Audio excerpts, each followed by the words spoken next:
여러분 안녕하십니까. 정격시사 고성국입니다. 국민의힘 당대표 레이스에 이어서 최종 경쟁도 뜨거워지고 있습니다. 어제 최고위원 출사표를 던진 국민의힘 김민전 의원 잠시 후 만나보겠습니다.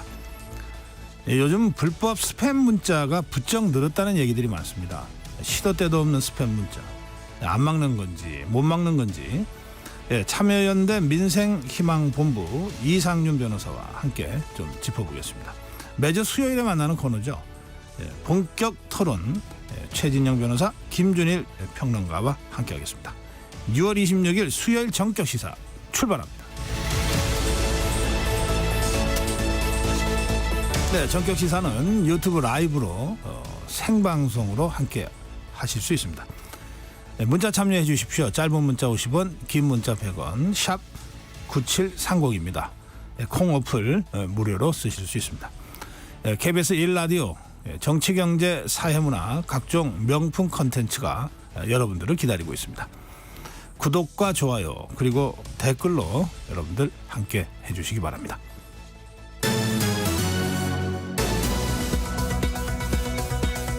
네, 뉴스 브리핑입니다. KBS 우정화 기자입니다. 어서 오세요. 안녕하세요. 네, 이 속보부터 좀 전해주셔야 되겠습니다. 어제 새벽, 오늘 새벽이죠. 오늘 새벽 북한이 또 탄도미사일을 발사했군요. 네, 북한이 오늘 새벽에 탄도미사일을 말씀하신 대로 또 발사를 했습니다. 합동참모본부는 오늘 새벽 5시 35분쯤에 기자단 문자 공지를 통해서 북한이 동해상으로 탄도미사일을 발사했다고 밝혔습니다. 그러면서 조금 전에는 발사한 게 실패로 추정된다 이렇게 밝혔습니다. 네. 북의 미사일 발사는 지난달 5월 30일 동해상으로 단거리 탄도미사일 10여 발을 발사한 데 이어서 거의 한 달여 만에 있은 일입니다. 일본 NHK는 북한의 탄도미사일 가능성 물체가 배타적 경제 수역 밖으로 낙하했다 이렇게 보도를 하기도 했습니다. 우리 군은 지금 이번 발사한 탄도미사일의 재원을 분석하고 있습니다. 네. 그런가 하면 북한이 간밤에도 오물풍선을 살포했어요. 네, 이 새벽에 미사일, 이 간밤에 앞서서 간밤에 오물풍선 살포 이 도발까지 있었습니다. 이렇게 되면 이 살포가 벌써 6번째인데요. 이 오물풍선을 북한이 어젯밤에 날리기 시작한 거는 밤 10시가 다 돼서 이 9시 50분쯤입니다. 그런데 이 오물풍선 중에 일부가 인천공항 상공을 지나가면서 오늘 새벽 1시 46분부터 2시간 정도 항공편 운행이 급기야 중단이 되기도 했습니다. 인천공항에 도착 예정이던 이 항공편들이 무더기로 지연이 되거나 일부 항공편은 아예 이 회항을 하기도 했습니다. 네, 이 오물풍선이 나타난 직후에 전문가들이 이 공항 쪽으로 날아오면은 큰 그 사고가 날 수도 있다. 네. 이를테면 비행기는 새하고 부딪혀도 이게 위험해지는데 5km에서 10km, 20km 이 오물 덩어리하고 부딪히면 이제 그런 걱정들이 있었잖아요. 네. 실제로 이게 그런 피해를 좀 준 것 같으네요. 네, 맞습니다. 이 간밤에도 이외에도 지금 그제 있었던 이 다섯 번째와는 다르게 간밤에 이런 인천공항 불편뿐만 아니라 간밤에는 시민들의 신고도 좀 함께 좀 많았습니다. 서울에서 오늘 새벽 4시 기준으로 서울만 기준으로 봤을 때는 36건이나 추락 신고가 접수가 됐습니다. 합동참모본부는 일단은 현재까지는 외의 물질은 없다 이렇게 일단은 밝히고 있습니다. 벌써 6번째죠. 말씀드린 대로. 그래서 군은 구체적인 대응 방식 지금 좀 카드를 보고 있습니다. 이 북한이 그렇게 좀 민감하게 반응한다는 대북 확성기 방송 재개 이 가능성이 지금 좀 유력하게 전해지고 있습니다. 네, 즉각 재개할 수 있도록 준비는 다 돼 있다. 군이 네. 지금 이렇게 얘기하면서 그 시점에 대한 고민을 하고 있는 것 같습니다. 23명이 숨진 화성 리튬 공장 화재 속보 좀 전해 주십시오. 네, 어제 오전 11시 30분쯤에 이 실종자가 지금 발견이 계속 안 됐었죠. 어제 오전 11시 30분쯤에 이 마지막 실종자 한 명이 결국 시신으로 발견이 됐습니다. 네. 당초에 불이 그제 시작됐을 때 큰 불은 약 3시간 정도 만에 잡혔었는데 이 완진까지 약 22시간이나 걸렸습니다. 리튬이 물에 닿으면 이 폭발적으로 이 수소를 만들기 때문에 이 수소가 지금 더 큰 불을 내기 때문에 불을 끄기가 정말 쉽지가 않았는데요. 그래서 남은 실종자 수색도 애를 먹었고 어제 결국 이 뒤늦게 이 실종자 한 명이 이 숨진 채 결국 발견이 됐습니다. 사망자는 지금까지 23명입니다. 네. 그 어제 임시 분향소가 설치됐습니까? 네, 이 화성시청 로비의 임시 분향소가 어제 오후부터 마련이 됐습니다. 그런데 이 지금 재단에는 영정 사진도 없고 뭐 이름도 없고 이런 상황입니다. 아하. 지금 뭐 위패까지도 없는 상황인데요. 특히나 이 위패는 유가족 동의를 받아야 이 설치를 할 수가 있는 건데 지금 좀 협의가 늦어지고 있다고 합니다. 뭐 영정 사진이나 이름이 좀 없는 이유도 이 사망자 대부분이 외국인인데다가 특히나 또 일용직인 경우가 좀 덜어 있어서 안타깝게도 지금 신원 파악뿐만 아니라 유가족을 아직도 못 찾은 사망자도 있어서 이 합동 분향소 설치는 조금 더 늦어질 것 같습니다. 아하, 예. 화성시는 청사내에 피해 통합 지원 센터를 설치를 하면서 실종자 사망자 장례 지원 등 유족 지원을 지금 좀 하고 있습니다. 행정안전부는 화성시에 특별거부세 10억 원을 긴급 지원을 하기로 했습니다. 네, 그런데 어제 합동 감식이 진행됐죠. 네, 어제 이 합동 감식이 진행됐습니다. 이 합동 감식이 진행되면서 동시에 이 불이 났던 이 최초의 순간이 좀 CCTV에 잡혔는데 그 부분 영상을 먼저 좀 말씀드리면 네. 불이 옮겨 붙은 장면이 말 그대로 이 CCTV에 그대로 찍혔는데요. 뭐 사실 뭐 손 쓸 새도 없었습니다. 이 상황을 보면 성인 무릎 정도 높이로 이 배터리 팩들이 쫙 이렇게 쌓여 있었는데 처음에는 이 작은 폭발이 일어났습니다. 뭐 직원들이 그래서 당황을 해서 뭐 서둘러 좀 배터리를 막 이렇게 치우는데 불과 25초 뒤에 2차 또 3차 폭발까지 이어지면서 불길이 크게 바로 치솟았습니다. 첫 폭발이 일어난 뒤에 이 작업장이 이 CCTV가 정말 연기로 가득 찰 만큼 아무것도 안 보이기까지 걸린 시간이 42초에 불과했습니다. CCTV를 또 보면 뭐 한 직원이 이 소화기를 가져와서 이 불을 끄려고 좀 안간힘을 쓰는 장면도 좀 포착이 됐는데요. 뭐 리튬 전지에 불이 나면 몇 분 만에 이 1000도 가까이 치솟는다고 합니다. 이걸 열폭주 현상이라고 하는데 이 열폭주 현상 때문에 사실 뭐 일반 소화기로는 정말 좀 끄기가 힘들다고 합니다. 네. 그래서 결국에는 뭐 큰 참사로 좀 이어진 것 같습니다. 네. 그 사고 원인에 대한 얘기들이 좀 나왔습니까? 네, 이 합동 감식을 어제 통해서 어제 이 사고 원인을 지금 좀 밝히고 있습니다. CCTV도 말씀드린 대로 확보가 된 만큼 정확한 원인이 곧 나올 수 있을 것 같은데요. 이 합동 감식반은 오늘 어제 이 합동 감식 내용 했던 거를 현장 감식을 분석한 뒤에 오늘 분석을 한 뒤에 추가 감식을 할 예정입니다. 불은 작업장 출입구 쪽에서 시작이 됐기 때문에 뭐 그쪽에 어떤 좀 발화 물질이 있었는지 뭐 아니면 배터리 자체의 온도가 좀 뭐 높아진 건지 다각도로 이 분석이 될 것 같습니다. 경찰은 박순관 아리셀 대표 등 이 공장 관계자 5명을 입건하고 또 출국 금지 조치도 했습니다. 특히나 이 박 대표에겐 이 중대재해처벌법 위반 혐의도 적용을 시켰습니다. 네. 예, 어제가 6.25 전쟁 74주년이었습니다. 예, 윤석열 대통령 대구에서 열린 그 기념식에 참석해서 북한과 러시아의 군사 협력을 아주 강력하게 비판했죠. 네, 좀 강한 어조로 비판을 했습니다. 이 어제 기념 행사에 참석한 윤석열 대통령이 북한의 최근 행보를 좀 특히 직격했는데요. 핵 미사일 개발과 오물 풍선 살포 또 뭐 이 최근에 러시아와의 군사 협력까지 이 참혹한 주민들의 삶을 외면하고 이 정권의 안위에만 골몰한 행태다라고 비판을 했습니다. 그러면서 윤석열 대통령은 굳건한 한미 동맹을 바탕으로 북한 도발에 압도적이고 또 단호하게 대응할 것이다. 이렇게 좀 거듭 강조를 하기도 했습니다. 네, 윤석열 대통령은 어제 미국 항공모함에 직접 승선하기도 했다고요? 네, 이 미국 항공모함이 이른바 이 확장 억제의 상징으로도 볼 수가 있는데요. 미국 핵추진 항공모함인 루즈벨트함을 방문을 했습니다. 우리나라 현직 대통령이 미국 항공모함에 승선을 한 거는 박정희, 김영삼 전 대통령에 이어서 이번이 이 세 번째입니다. 네. 윤 대통령은 한미 동맹이 어느 때보다 굳건하다면서 어떤 적과 싸워도 승리할 수 있다면서 특히 뭐 최근 이 북러의 협력 관계를 좀 견제하는 발언을 하기도 했습니다. 네. 국회 소식도 좀 전해주시죠.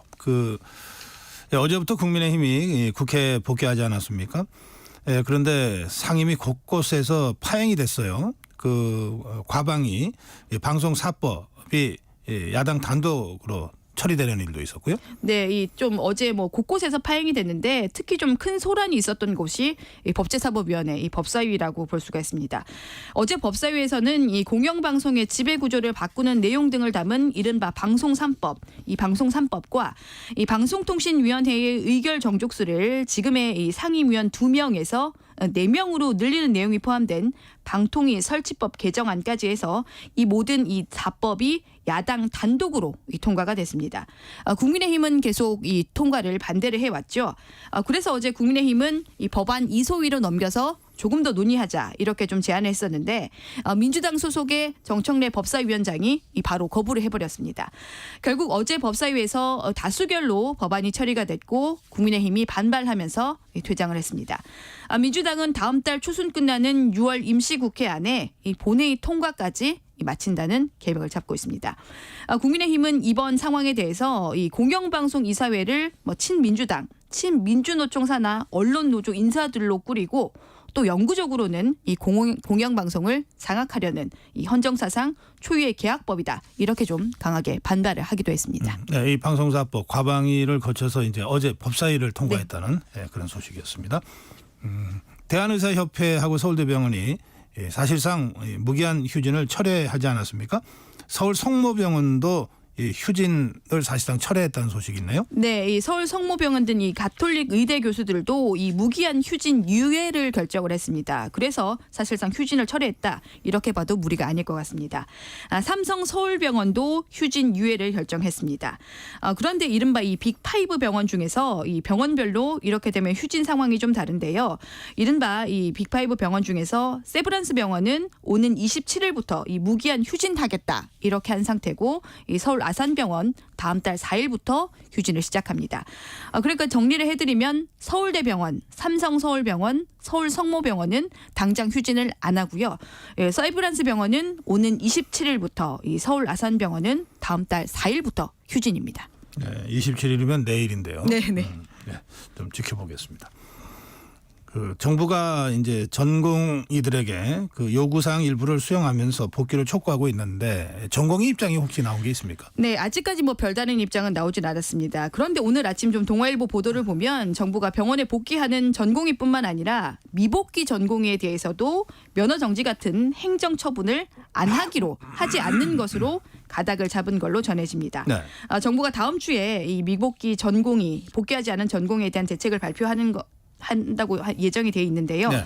복귀든 사직이든 이제는 좀 결정을 내려달라는 건데 그래야 좀 앞으로 병원들도 대처를 할 수가 있다는 겁니다. 일각에서는 지금 사실상 의료계 투쟁 동력이 좀 많이 약해진 상황에서 전공의들도 빨리 좀 현실적인 선택을 해야 한다. 이런 목소리가 나오고 있습니다. 네, 오늘 여기까지 듣겠습니다. 뉴스브리핑 우정화 기자였습니다. 전격 시사 듣고 계신 지금 시각 7시 33분을 향해 가고 있습니다. 전격 시사 날씨 정보입니다. 오늘 아침도 어제만큼 선선합니다. 하지만 한낮에는 낮 기온이 30도 안팎까지 올라 덥겠는데요. 낮 기온 서울과 춘천, 전주와 경주 30도로 중부지방은 어제보다 2에서 4도가량 높겠습니다. 오늘 제주도를 제외한 전국이 대체로 맑겠습니다. 다만 오후에 경기 동부와 강원 내륙, 경북에는 소나기가 오는 곳이 있겠습니다. 오늘부터 제주도는 다시 정체전선의 영향으로 가끔 비가 오겠는데요.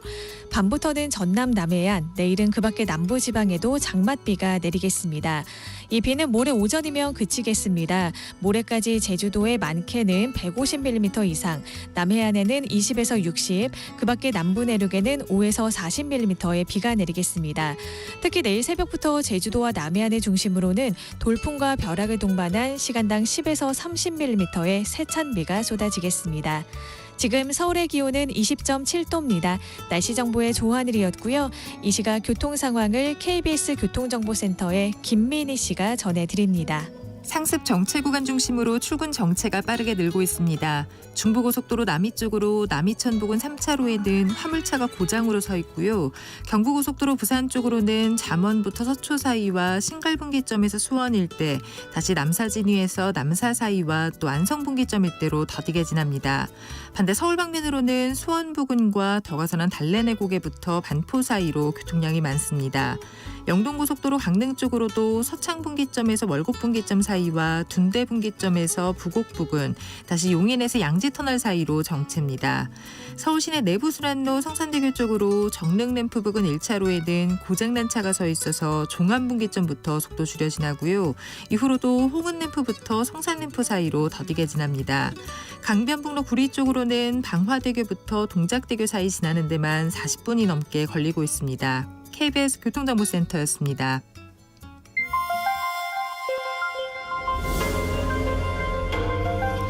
KBS 1라디오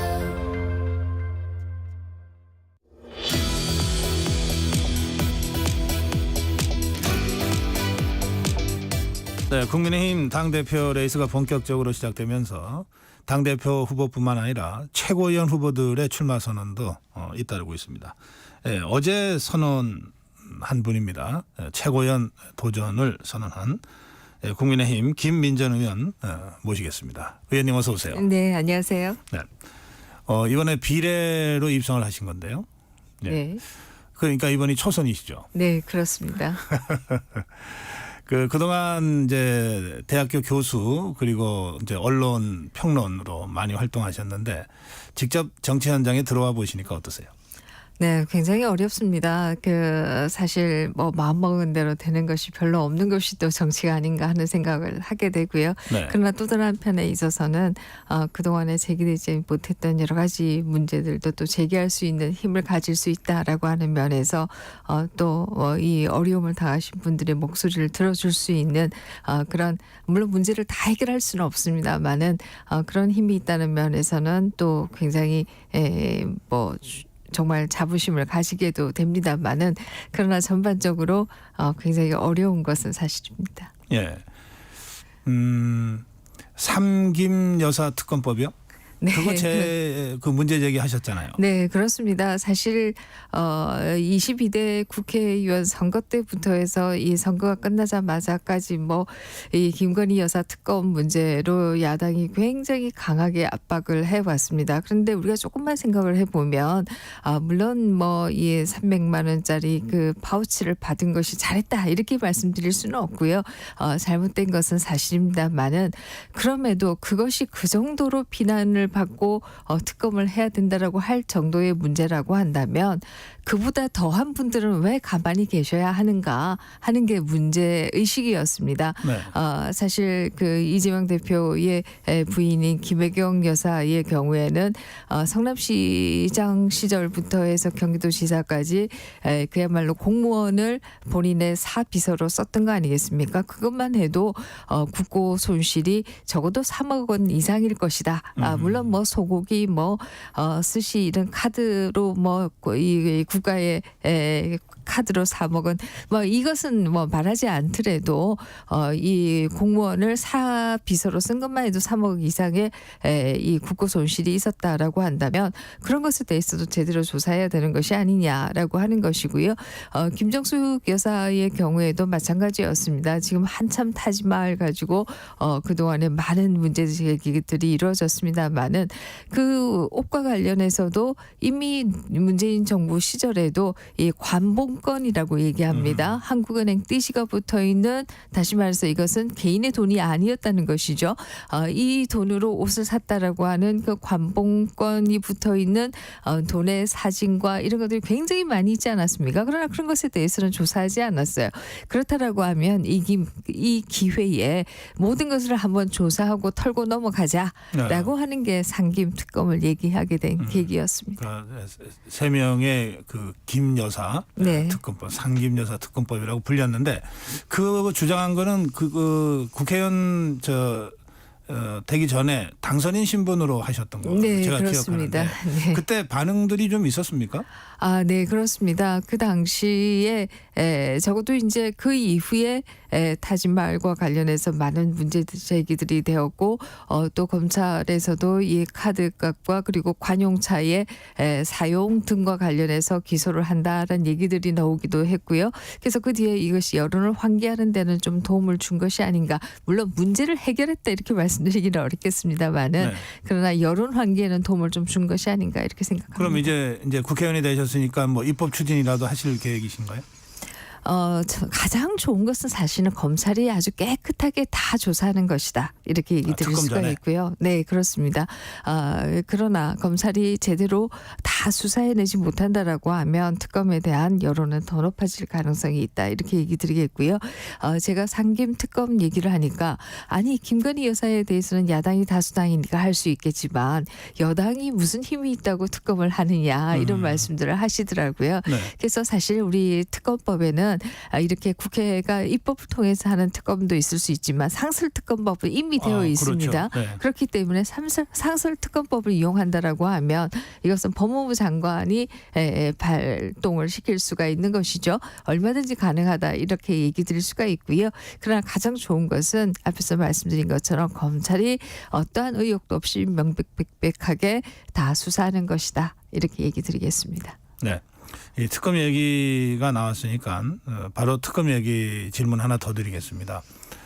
이번에 그 당 대표 출마 선언을 나경원, 한동훈, 원희룡 그리고 윤상현 네 사람 했는데 그중에 한동훈 후보가 해병대원 특검법을 독자적으로 발의하겠다. 제3자의 어떤 추천을 받는 이런 주장을 했습니다. 그 특검 주장에 대해서는 어떻게 생각하세요? 네, 제가 한동훈 후보님이 주장하시는 많은 것들에 찬성합니다. 지난 총선에서는 국회의원들의 특권을 폐지하자와 관련해서 많은 정책들이 있었는데요.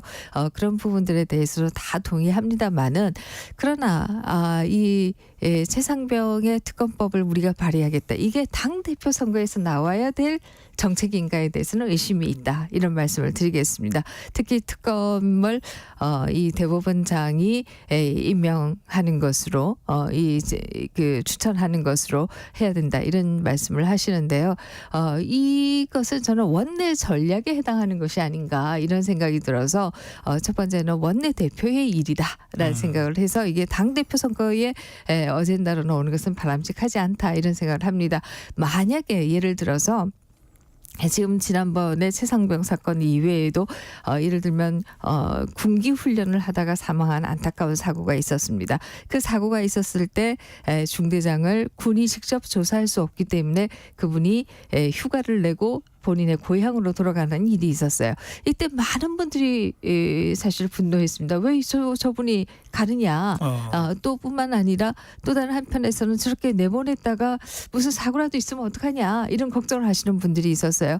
그렇다라고 하면 이런 사건들을 종합해 봤을 때 정말 문재인 정부에서 바뀐 것처럼 민간이 아니죠. 경찰이 군 사망 사건 등에 대해서 조사하는 것이 바람직한 것인지 아니면 과거처럼 군 경찰이 하는 것이 바람직한 것인지 이런 것에 대해서 정책을 내는 것은 저는 뭐 당대표 후보로서 굉장히 좋은 일이다 이런 생각을 합니다만은 특정한 특검 법안에 특검 후보를 어떻게 임명할 것이냐 이것을 뭐 당대표 후보가 얘기할 거리냐 이런 생각을 첫 번째는 하고요. 두 번째는 사실 이 청문회를 보신 분들은 다 알겠습니다만은 얼마나 정파적으로 이루어졌는가라고 하는 거 잘 알고 있고요. 얼마 전에 입법 청문회 그렇습니다. 뿐만 아니라 그 정파적인 것에서도 정말 최소한의 국회의원으로서의 예의도 갖추지 않고 특히 그 가운데 박지원 의원 같은 경우에는 본인이 이 북해 그 서해에 우리 공무원이 북한군에 의해서 사망한 사건 그리고 사망하고 그것을 월북몰이했던 사건의 재판의 대상자이기도 하지 않습니까? 그런 분이 나와서 세상 정의로운 듯이 얘기하는 것이 이것이 옳은 것이냐 이런 여러 가지 문제들이 있는데요. 이 가운데 우리가 얘기할 것이 특검을 하겠다라고 하는 것을 제안하는 정책이 과연 옳은가 이런 얘기를 드릴 수가 있고요. 두 번째는 이 특검법을 들고 나온 목적이 무엇이냐라고 하는 것은 많은 분들이 알고 있습니다. 사실 지금의 야당은 대선이 끝나자마자부터 윤석열 정부 탄핵하겠다라고 하는 집회를 매주 해오다시피 했고 실질적으로 그런 또 정치적인 행동들을 굉장히 많이 해왔던 게 사실이고요. 그래서 이 목적이라고 하는 것은 바로 윤석열 정부를 조기 종식시키겠다라고 하는 것이 목적인데 우리가 거기에 부안해동하는 것이 옳은가 이런 생각은 하게 됩니다. 알겠습니다. 그 김인재현 의원이 지금 최고위원 후보로서 이제 그런 입장을 갖고 있는 것을 이제 사람들이 들으면서 그러면 김민전 후보는 반 한동훈인가?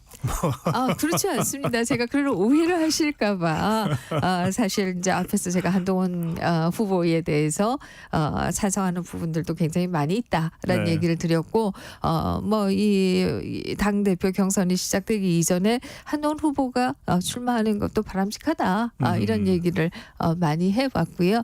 사실 윤한 관계라고 하는 것은 순방치 않의 관계다 이런 얘기들도 많이 해왔는데요. 다만 이런 특정 정책에 대해서는 동의하기가 어렵다라는 그래요. 얘기를 드리는 겁니다. 순망 치안으로 말씀하셨는데 윤석열 대통령과 한동훈 후보 간의 관계가 순망 치안의 관계다라고 하셨어요. 근데 실제로는 이게 순망 치안과 같은 그런 관계보다는 좀 갈등과 이런 좀 것들이 있었던 게 사실인 것 같아요.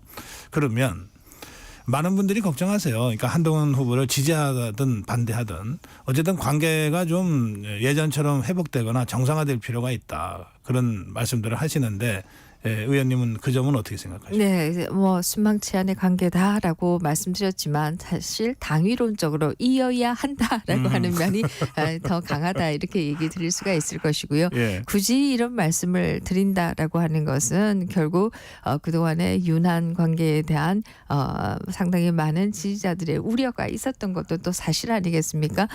총선 관계, 총선 기간에도 그랬었고 총선 이후에도 또 뭐 식사하자라고 하는 것도 제대로 잘 이루어지지 않고 이런 모습들을 보면서 물론 뭐 마지막에 출마하실 때 전화하니까 또 전화는 했다라고 하는 것이 알려져 있습니다만은 그런 모습들에 대해서 지지자분들이 불안해하는 부분들이 있기 때문에 뭐 윤 대통령님이나 한 후보님이나 다 지지자들이 불안하지 않도록 하셔야 될 의무는 있는 것이다 이런 생각을 하죠.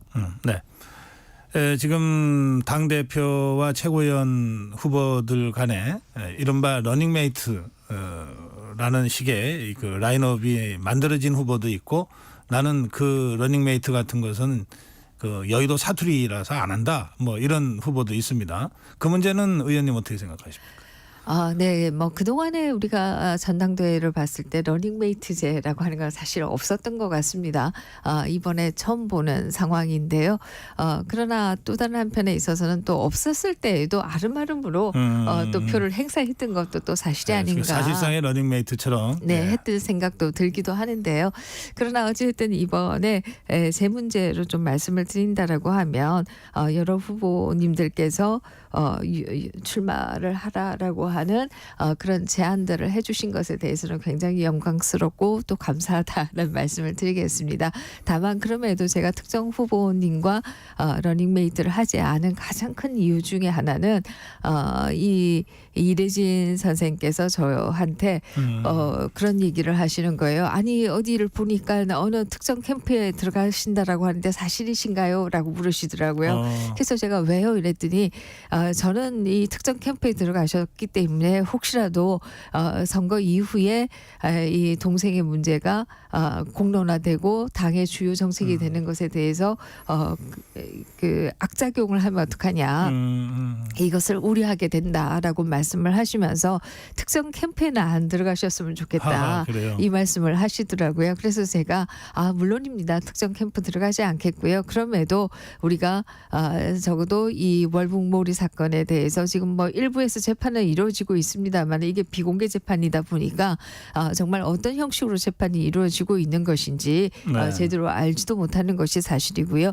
뿐만 아니라 지금 현재 수사가 결국은 문재인 대통령이 거기에 대한 책임이 있는가 없는가에 대해서는 전혀 조사한 바가 없습니다. 네. 그것이 과연 옳은가 하는 생각도 해볼 수가 있고요. 그래서 그런 것에 대해서 다시 한번 재검토할 필요가 있는데 이게 이제 이래진 씨의 걱정입니다. 제가 특정 캠프에 가서 상대 캠프가 이기게 되면 이 이슈가 묻히면 어떡하느냐 이런 걱정을 하셔서 그렇군요. 제가 예. 그러지 않겠다라는 약속을 드렸습니다. 그렇군요.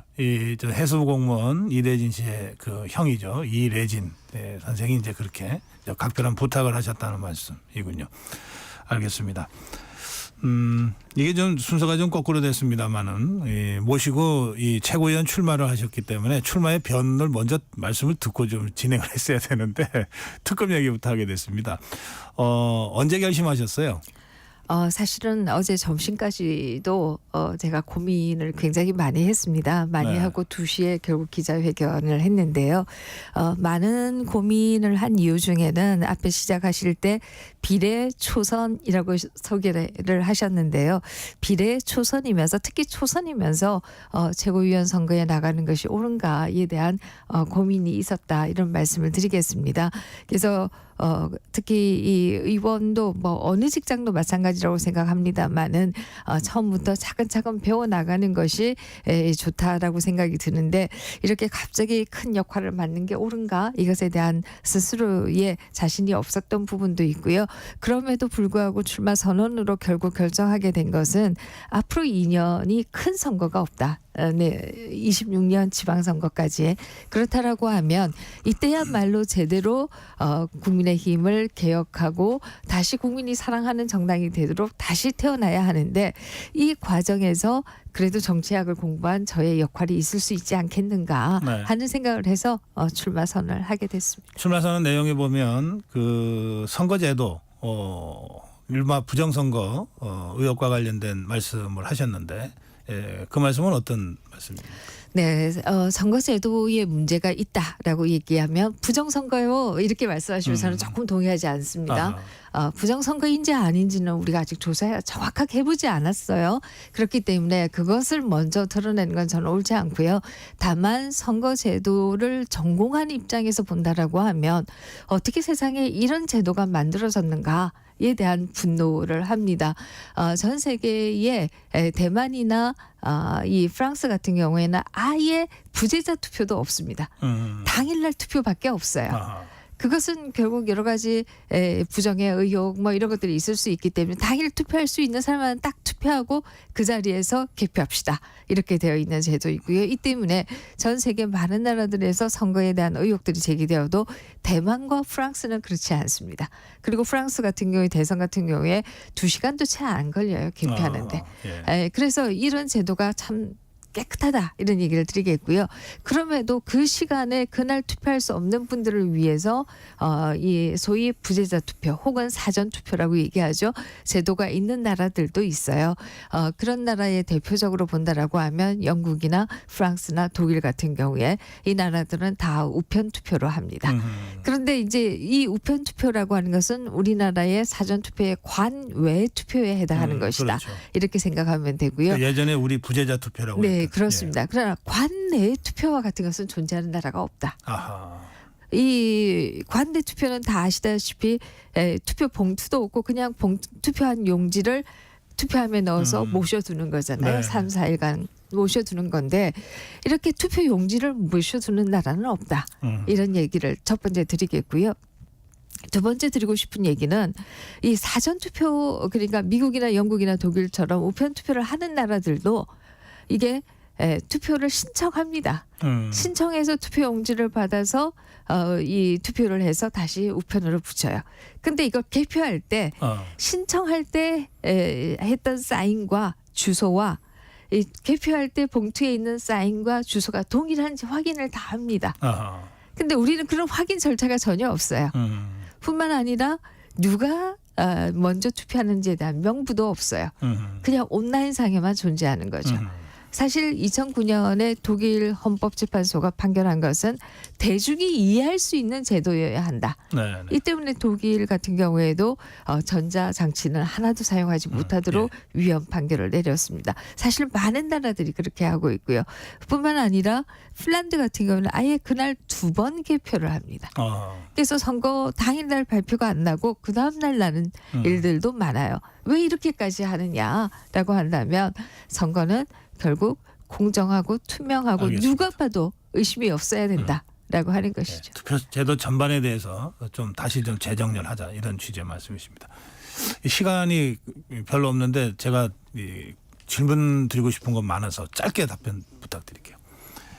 이 장예찬 전 최고위원이나 도태우 변호사 복당 검토 얘기가 나오던데 어떻게 생각하십니까? 첫 번째 얘기 드릴 수 있는 것은 그 정당의 총선 후보의 기준과 당원의 기준은 다르다. 후보로서 부적합하다라고 해도 당원으로서는 얼마든지 당원의 기준으로 누구 검정하고 당원 받으신 분들은 안 계시잖아요. 사실 그렇다라고 한다면 두 분에게만 당원 기준을 높이 설정해야 될 이유가 있느냐 네. 이 얘기를 첫 번째 드리겠고요. 두 번째는 민주당과 비교해 본다면 이분들은 정말 배꼽 같은 분들이다 이런 생각을 하게 됩니다. 이재명 당대표만 해도 지금 현재 4개의 재판을 받고 있는 분이시고요. 뭐 막말로 얘기한다라고 하면 그야말로 학폭을 했던 의원도 있고요. 막말로는 뭐 더 말할 필요도 없고요. 네. 대한민국의 여성 교육의 산실인 대학을 그야말로 대학의 총장을 포주처럼 취급하고 이런 의원도 있고요. 그런 분들과 비교한다면 이분들은 다 배곡이 아니신가 하는 생각을 합니다. 알겠습니다. 딱 30초 남았는데 최고위원 출마의 어떤 각오와 의정활동 각오 짧게 듣겠습니다. 네, 많이 부족합니다만은 열심히 하겠습니다. 특히 국민의힘을 향해서 많이 비난하시는 것 중에 하나가 국민의 목소리를 잘 듣지 않는다, 당원의 목소리를 잘 듣지 않는다 이런 말씀들 많으신데요. 정말 한 명 한 명의 목소리를 다 담아내는 그런 정당이 될 수 있도록 노력하겠습니다. 또 그런 의정 활동할 수 있도록 노력하겠습니다. 감사합니다. 네, 국민의힘 최고위원 후보 김민전 의원과 함께했습니다. 고맙습니다. 고맙습니다.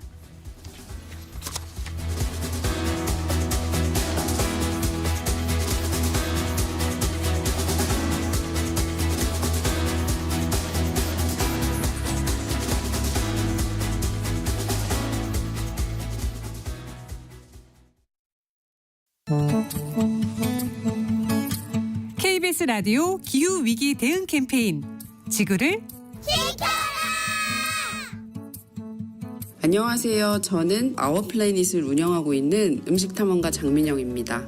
저는 그 사람들이 굉장히 다양하고 맛있게 먹는 거에 대해서 집중을 하셨으면 좋겠어요. 계절에 나는 것들을 먹자라는 이야기를 하는데 계절에 나는 거를 거스를 수 있는 더 맛있는 맛은 없다고 생각을 해요. 그래서 자연과 계절이 담긴 것들을 먹자, 그리고 로컬의 것들을 먹자라는 이야기를 하는 이유는 탄소 발자국을 줄일 수 있는 가장 좋은 방법인가 동시에 또 지역의 생산자들과 상생할 수 있는 좋은 방법이라고 생각해요.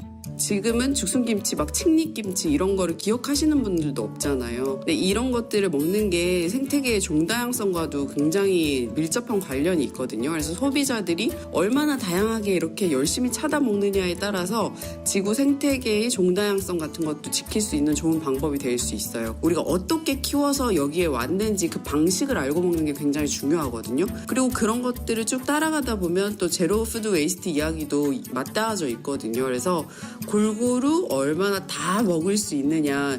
좀 있으면 이제 막 태양의 맛이 가득한 그런 열매 재료들이 맛있을 때예요. 그래서 계절 달력이라고 하죠. 제철 달력이 하나만 있어도 이 시기엔 뭘 먹어야지 이런 것도 살아가면서 큰 재미잖아요. 근데 그 큰 재미가 세상을 바꿀 수 있다고 생각하면 해볼만 하지 않을까. 그래서 여러분들이 포기하지 않고 즐겨주셨으면 좋겠습니다. 뜨거워지고 있는 지구. 지금 우리의 문제입니다. KBS 라디오 기후위기 대응 캠페인 지구를 지켜라 였습니다.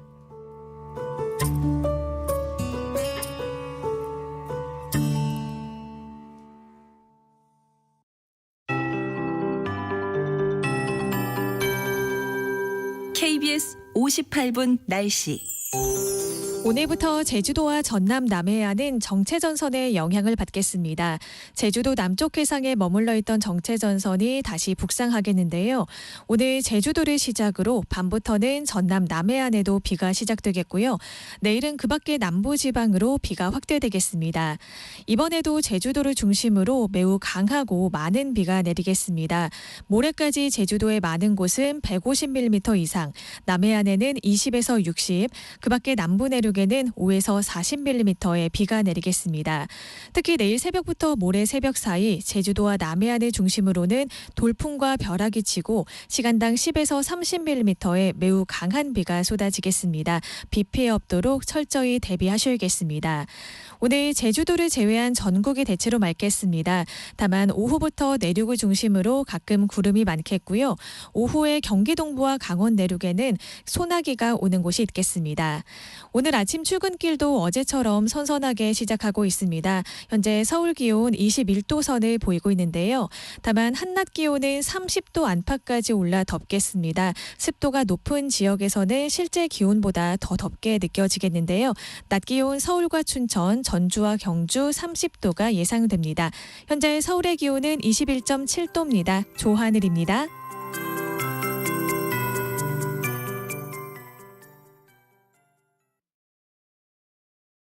정성을 다하는 국민의 방송 KBS가 8시를 알려드립니다. AM 711kHz, FM 97.3MHz, KBS 1라디오입니다. HLKA.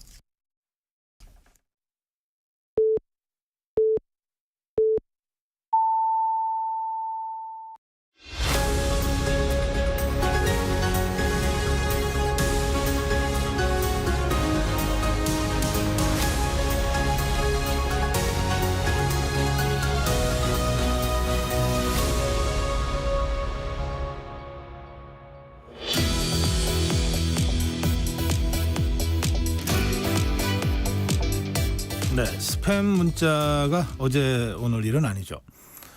사실 요즘은 모르는 전화번호로 뭔가 문자가 오면은 그 만지는 것 자체가 좀 두렵기도 해요. 뭐 잘못 만지면은 뭐 바로 제 전화번호 인적 사항이 막 누출되는 경우들이 있다고 하는 경고들이 계속 있었어요. 그런데 그 스팸 문자가 요즘 그 양이 부쩍 많아졌다 그러는데 내 전화번호는 어떻게 알아서 이러지? 뭐 이런 의심들을 다들 한두 번씩 해보셨을 겁니다. 그래서 최근 시민단체가 스팸 문자 폭증 사태를 수사해달라고 경찰에 이 수사를 의뢰했습니다.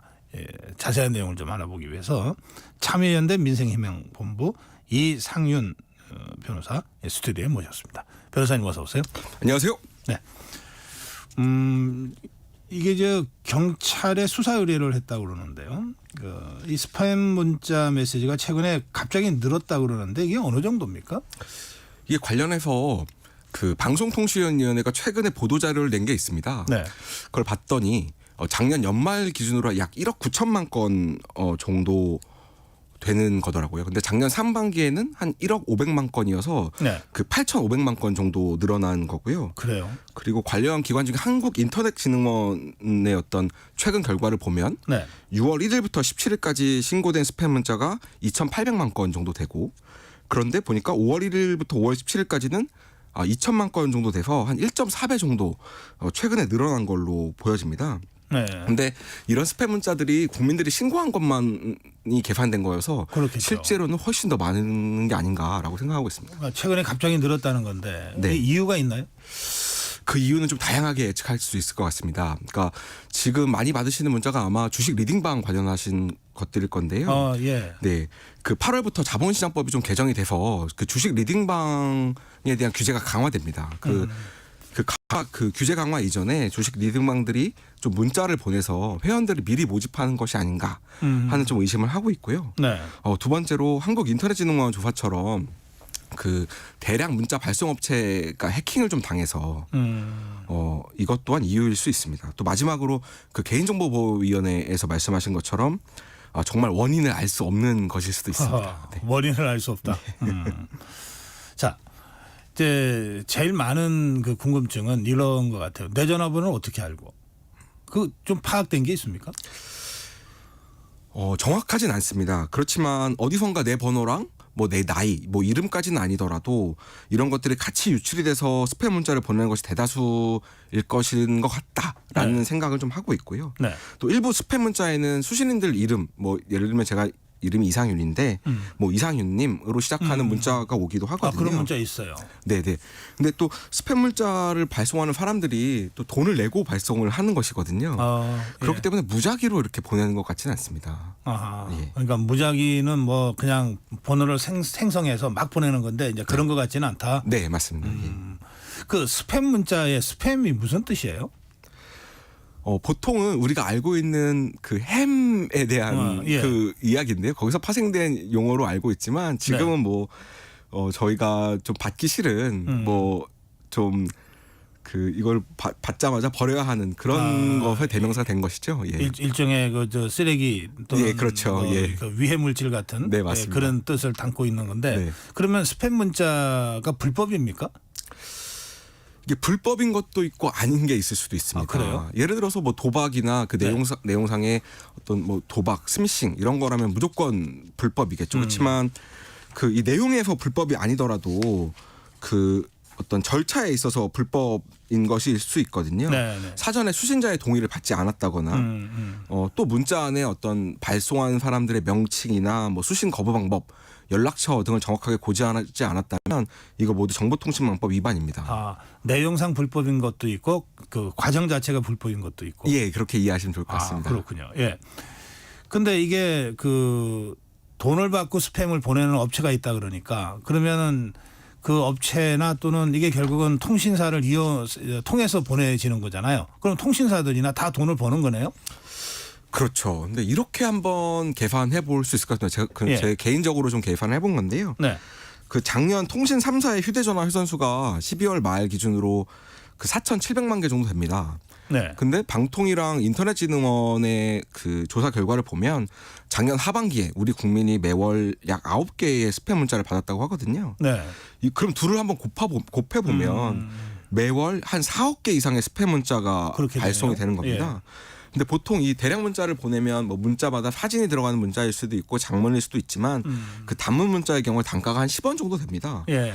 그러면 이 또 10원을 곱해보면 통신사는 문자로 얻는 매출이 1년에 최소 약 한 500억 정도 된다고 보고 있습니다. 예. 긴 문자는 더 비싸고요. 네. 또 그림이 들어가면 더 비싸고. 더 비쌉니다. 네. 그러면 이제 통신사 입장에서는 이게 뭐 불법이든 뭐든 어쨌든 의뢰를 받아서 우리는 보내줬을 뿐이야. 그리고 건당 얼마씩 우리는 수수료를 받는 회사야. 그렇게 하면은 돈을 벌 수 있다 이런 뜻이네. 네, 맞습니다. 그 피해는 다 정말 우리 대중들 소비자들이 다 받는 것이고. 맞습니다. 예, 이 스팸 문자만 전문적으로 보내는 업체가 있다고 그러셨잖아요. 조금 네. 전에 이제 문자 발송을 네. 전문적으로 하는 이게 이제 인증제 한다는 보도가 있었는데 이거는 뭐예요? 그 인증제는 이번 달 1일부터 시행이 되었습니다. 6월 1일부터. 그래서 대량 문자 전송 업체 그런 보내는 사업자들이 문자 중개 사업자로부터 인증을 받아야만 광고성 문자를 보낼 수 있는 그런 제도입니다. 근데 이게 신규 진입 업체는 6월 1일부터 좀 인증을 받아야 하지만 현재 업을 하고 있는 업체는 올해 12월까지 좀 인증을 받으면 되어서 그 유예 기간이 있는 것이죠. 그래서 좀 올해 연말이 되어서야만 좀 제도가 좀 안착이 되지 않을까 하고 생각하고 있습니다. 근데 인증받은 업체가 불법 스팸을 보낸 것이 좀 확인이 되면 그 발송 정지 등 뭐 그런 제재를 가하겠다라는 것이 인증제의 요체입니다. 그러니까 정부 차원에서는 이제 최소한의 걸음 장치를 만들어 두겠다 이런 뜻 같으네요. 네. 그런데 그런데 인증 그 기준이 뭐 이를테면 우리 소비자 입장에 소비자 눈높이에 맞게 좀 엄격하게 돼 있습니까? 아니면 그냥 요식적인 행위처럼 돼 있습니까? 지금 이 자체가 정부 주도로 하는 사업은 아니고요. 네. 민간에 좀 맡겨 있는 사업이고 이 문자 발송 업체들이 문자 중개 사업자라는 9개의 업체가 있습니다. 뭐 예를 들면 그 K 업체 같은 우리 아는 그 유명한 업체이죠. 그런 데에 인증을 받는 거라서 사실 정부가 하는 것만큼 좀 엄격할 수 있을까라는 좀 개인적인 고민을 갖고 있습니다. 그럼 변호사님 그 대충 예상이 되십니까? 이런 인증을 받아서 이제 상대적으로 안전하다고 이제 인증을 주는 거 아닙니까? 그렇게 하면서 문자 대량 발송업을 하는 업체가 대략 몇 개 정도가 될 것 같습니까? 현재 그 대량 문자 발송 업체는 한 1,100개 정도. 이거 굉장히 많아요. 입니다. 근데 그 업체가 이런 업을 몇 개나 한다라고 좀 말씀드리긴 좀 어려울 것 같고요. 네네. 사실 이 업체들이 뭐 속칭 떴다방 형태로 운영을 하고 있습니다. 그래서 이 발송을 하다가 이 업체를 없애버리고 다른 사업자를 일으켜서 그 다른 번호로 또 발송하는 뭐 그런 형태로 또 운영을 또 하고 있기 때문에요. 그 몇 개다라고 이렇게 말씀드리기 좀 어려울 것 같습니다. 알겠습니다. 아까 이제 이게 불법 여부는 내용상 불법이 있을 수 있고 절차상 불법이 있을 수 있다 그러셨잖아요. 그 절차상 불법 중에 대표적인 게 어떤 겁니까? 이를테면은 우리 개인 정보가 뭐 해킹 당해서 또는 원래는 공개하면 안 되는 개인 정보를 팔아서 어느 업체들한테 이런 경우가 이게 불법에 해당됩니까? 그 두 가지 모두가 다 그 불법이고요. 네. 일단 스팸 문자에 대해서 불법성 문제는 두 가지를 한번 생각해 볼 수 있을 것 같은데요. 첫 네. 번째로는 이 스팸 문자 내용에 대한 것이고 그 두 음. 번째 어떤 절차, 그 개인 네. 정보에 대한 내용을 좀 살펴보면 네. 이것이 좀 부정한 방법으로 그 취득하게 돼서 이걸 제3자한테 전달했다고 하더라도 불법입니다. 예. 예, 그거는 사실 그 개인정보보호법에서 그 굉장히 좀 강한 처벌 규정을 좀 두고 있고요. 네. 네. 그래서 저희가 좀 수사 의뢰한 부분들 그리고 제가 좀 가지고 있는 고민들이 그 국민들도 마찬가지일 것 같습니다. 이 문자 자체를 받는 것도 그렇지만 네. 이 문자를 어떻게 보내게 됐냐. 예. 그래서 내 정보를 어떻게 취득하게 됐냐. 음. 라는 것도 좀 이번에 수사 의뢰를 했던 네. 그 내용의 요지이기도 합니다. 예. 사실 대부분의 이제 유통업체들 있잖아요. 뭐 백화점, 쇼핑몰, 뭐 또는 이제 홈쇼핑 이런 데서는 이제 우리들 소비자들의 개인 정보를 최대한 많이 좀 모으려고 하잖아요. 네. 그리고 이제 개인 정보를 이제 모으기 위해서 여러 가지 또 인센티브도 주잖아요. 뭐 네. 할인을 준다든지. 그럼 이제 제 개인 정보를 이제 주면 이게 뭐 몇만 개, 몇십만 개, 몇백만 개의 개인 정보가 이제 데이터로 축적이 되는데 그것이 그 사용될 때 특정 목적을 위해서 사용한다. 그 목적 이외에는 사용하지 않는다는 걸 또 자기들이 그 설명을 하잖아요. 네, 맞습니다. 그래 놓고 이 데이터를 누군가에게 그 목적과는 별도로 이렇게 팔아넘기거나 이렇게 되면 그 순간 불법이 된다 이런 말씀이죠. 예, 맞습니다. 그럴 경우에 수사가 들어가야 된다. 예, 맞습니다. 근데 이제 수사 의뢰를 했다 그러는데 특정하지 않고 수사 의뢰를 할 수는 있습니까?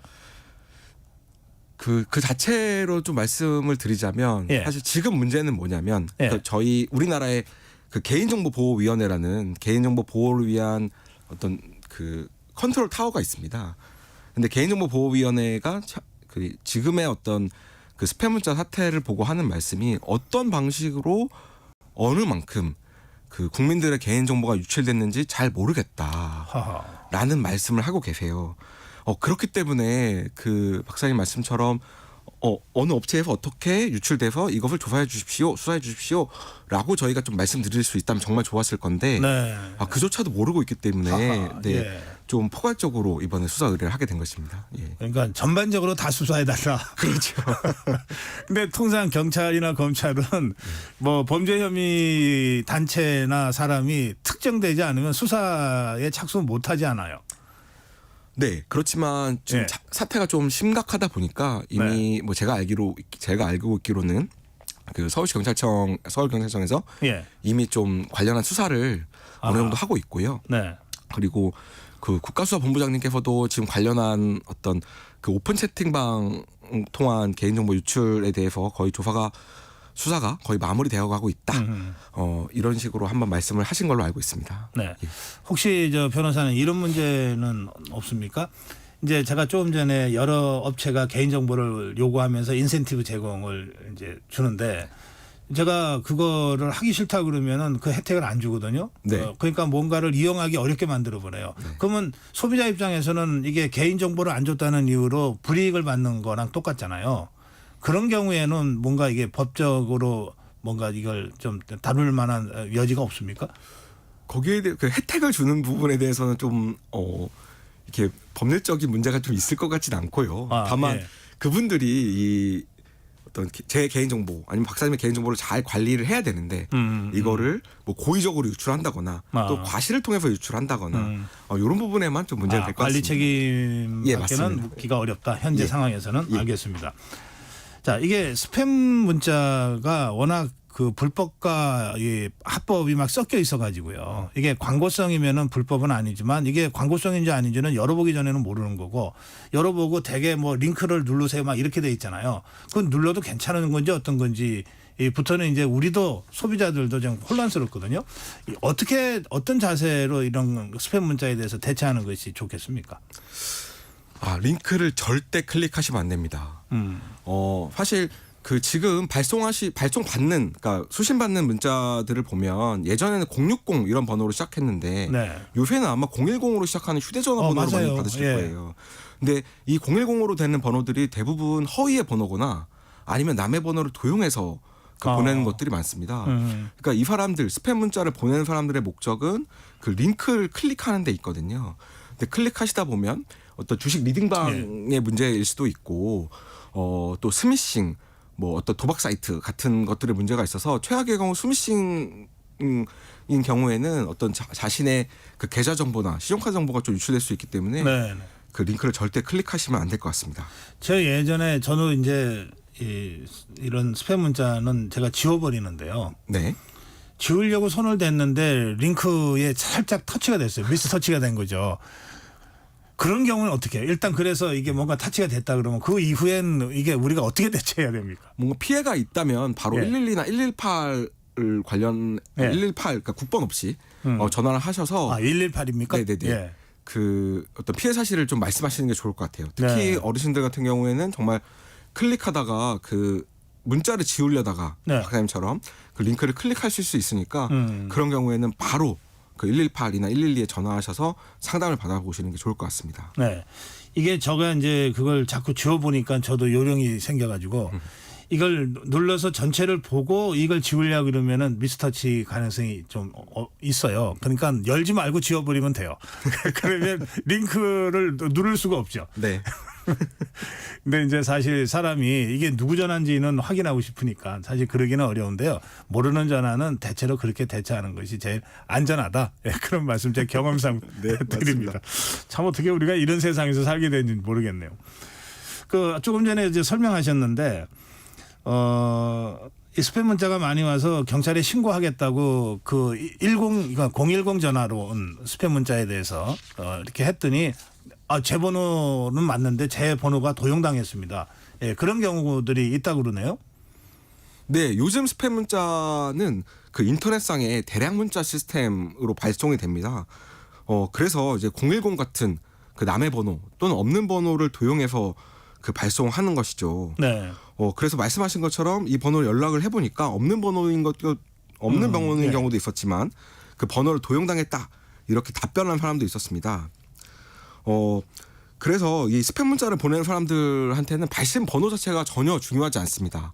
그 안에 있는 링크를 클릭하는 것이 목적이기 링크가 때문에. 포인트다 이거죠. 예, 맞습니다. 예. 그래서 그 절대 링크를 좀 클릭하지 않으셨으면 좋겠다라는 말씀 드리고 싶습니다. 그러면 자기 번호를 도용당한 사람도 피해자잖아요.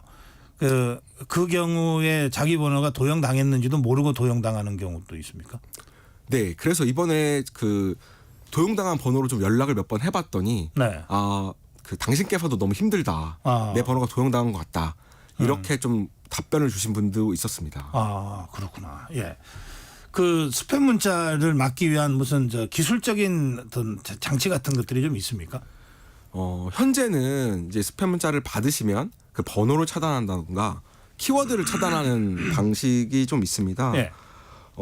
그렇지만 이건 좀 사후적인 방법이긴 하지요. 네. 네, 그래서 관련한 앱이나 이런 것들이 좀 통신사나 정부 주도로 좀 만들어지고 있기는 하는 과정에 있습니다. 좀 또 기다려야 됩니까? 네. 예, 지금은 다 개인이 알아서 이거 차단할 수밖에 없다. 네. 예, 알겠습니다. 지금 말씀하신 대로 뭔가 이게 개인한테 맡길 일이 아니고 이게 뭐 정말 1년에도 막 수억 개의 그 스팸 문자들이 지금 우리 국민을 상대로 해서 무차별적으로 지금 살포되고 있는 거고 그중에는 불법과 불법 아닌 것들이 막 섞여 있기도 하고 굉장히 혼란스러운 상황이잖아요. 네. 정부 차원에서 뭔가 하고 있다고 지금 변호사께서 설명하셨는데 네. 뭔가 좀 정리해서 정부가 지금 이 시점에서 뭘 해야 됩니까? 이건 제 개인적인 생각입니다. 근데 네. 결국에 어떤 우리가 물줄기, 한강과 같은 물줄기를 좀 생각해 보면 결국에 모든 문자는 통신 3사의 망을 통해서 오게 됩니다. 그렇죠. 네. 예. 이 망에 좀 거듭망을 치면 어떨까 하는 게 좀 개인적인 생각이고요. 네. 그래서 이 문자 중에 링크가 포함되어 있는데 이것이 대량으로 좀 발송이 된다. 뭐 예컨대 30개 이상, 100개 이상이 한 번에 발송이 된다라고 하는 경우에는 통신사나 방통위가 이거를 좀 선제적으로 점검을 한다든지 하는 방식으로 이 점검을 해서 발송하게 되면 스팸 문자를 받는 어떤 피해 자체는 좀 줄 수 있지 않을까라고 생각하고 있습니다. 그러려면 통신사가 자기 수익의 감소를 각오해야 되는 거네요. 맞습니다. 쉽게 말해서. 맞습니다. 그러면 우리 국민 전체 이익이냐 통신사의 이 이익이냐 이거 가지고 선택하라 이런 얘기가 되는 건데. 네, 맞습니다. 예, 통신사 관계자들이 좀 깊이 생각하셔야 될 것 같습니다. 네. 오늘 여기까지 해야 되겠네요. 예, 말씀 잘 들었습니다, 변호사님. 네. 네, 참여연대 이상윤 변호사였습니다.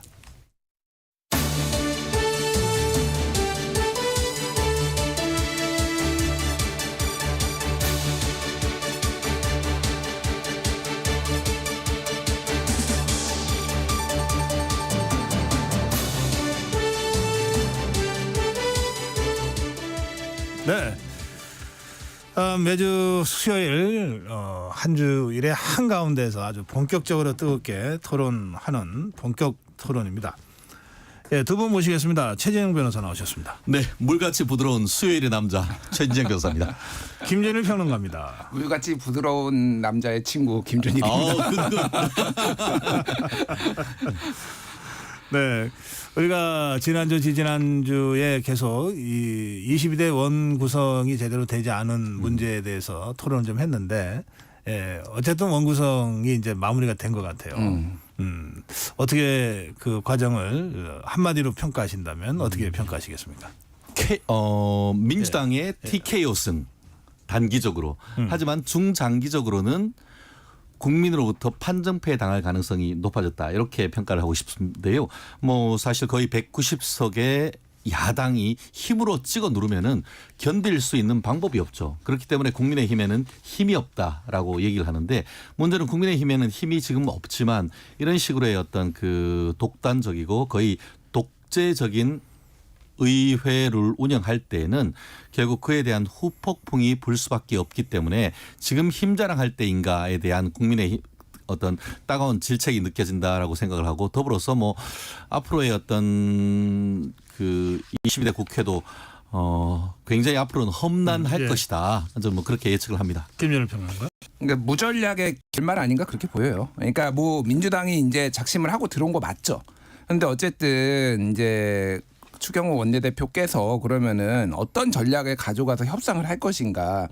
근데 그냥 딱 봐도 민주당이 죽어도 법사위는 안 내주겠다라는 거는 작심한 거는 그냥 뭐 여기에서도 얘기하고 다 얘기했잖아요. 근데 끝까지 법사위 얘기만 했어요. 되겠냐고요. 그러니까 저는 뭐 처음에 이제 여론도 있고 지지층의 이제 눈치도 봐야 되니까 법사위 얘기를 하다가 그럼 뭐 운영이라도 가져와야 되겠다. 뭐라도 가져와야 되겠다. 뭐 이런 게 있는데 all or nothing으로 가다가 결국은 모양새도 이상하게 됐습니다.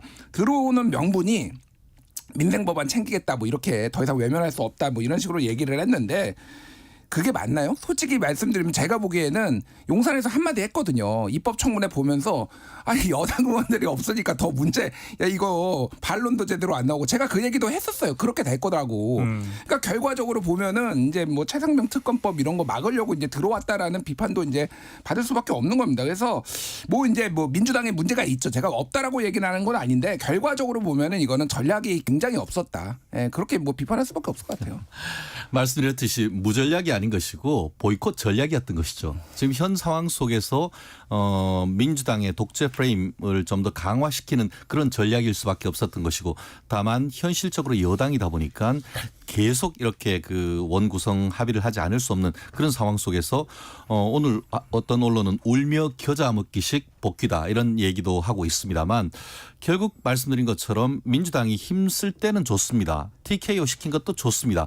하지만 2라운드가 있습니다. 결국 그때는 오히려 국민들로부터 반칙 패를 당할 가능성이 높다 봅니다. 그런데 지금 이 사태에 책임을 지고 추경호 원내대표가 사의를 표명하고 어제 6.25 기념일이기도 해서 백령도로 갔다고 지금 그러는데, 그 추경호 원내대표는 어떻게 해야 됩니까?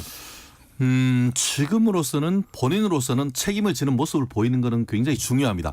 근데 백령도 들어갈 때는 마음대로 들어가지만 나올 때는 함부로 못 나옵니다. 저도 예전에 1박 2일로 갔다가 이게 해무가 심해가지고 2박 3일이 됐던 것 같은데, 지금 뭐 이번 주에 원내 회의를 통해서 재신임의 가능성이 상당히 높아졌고, 실제로 이런 일이 4년 전에도 있었다고 하는 것 같습니다. 그때도 똑같은 미래통합당의 원내대표 조영 의원이 이 민주당의 상위위원회 단독 선출에 대한 책임을 지고 이게 그 사의를 표현한 다음에 어떻게 보면 전국 사찰을 도른 적이 있었었는데 아마 비슷한 어떤 심정이 아닐까 싶은데 지금 현재로서는 추경호 원내대표 외에 누가 될 것인가. 결국 지금 바로 지금 그 전당대회를 앞두고 추경호 원내대표는 빨리 돌아오시는 것이 현실적으로 맞다고 봅니다. 그러니까 이게 권성동 원내대표가 정권 초반에 소위 말해서 민주당에 이제 검수완박 뭐 협의해가지고 합의 처리한 다음에 그 다음에 내용이 이제 대통령이 또 경로하시고 내용이 벌어져가지고 사의 표명한 다음에 재신임 됐거든요. 뭐 사례가 없는 게 아니죠. 근데 이제 이거는 일종의 루틴인 거죠. 그러니까 뭐가 있을 때 책임을 지는 모습을 보여야 된다라는 건데, 그러니까 말씀하셨다시피 지금 자리를 오래 비울 상황, 그러니까 뒤에 우리가 얘기하겠지만 어제 이제 국회에서 벌어지는 상황들이 봉숭아 학당 같고 뭐 좀 무질서한 모습인데 이게 추경호 원내대표가 원내 수장이 없어서 생긴 일도 좀 있거든요. 그러니까 국민의힘이 전체적으로 조금 좀 어지럽다 제가 보기에는. 그러니까 빨리 오시는 게 알겠어요. 당에 도움이 될 것 같아요. 두 분 다 들어올 거다 또는 명분 세워서 들어오게 해야 한다 이런 말씀이신데 그 뭐 제가 진행만 합니다만 저는 좀 개인적으로 좀 생각이 다릅니다. 책임지겠다고 해서 책임지게 해야 된다. 실제로 그런 사례들도 많거든요. 이를테면은 제 기억으로 2004년인가요? 그 열린우리당의 천정배 원내대표 때 그 여러 가지 개혁 입법과 관련된 여야의 충돌이 있어서 결국 안 됐어요. 그 사표 내고 그만두더라고요. 진짜로. 그러면 어떻게 되냐면요.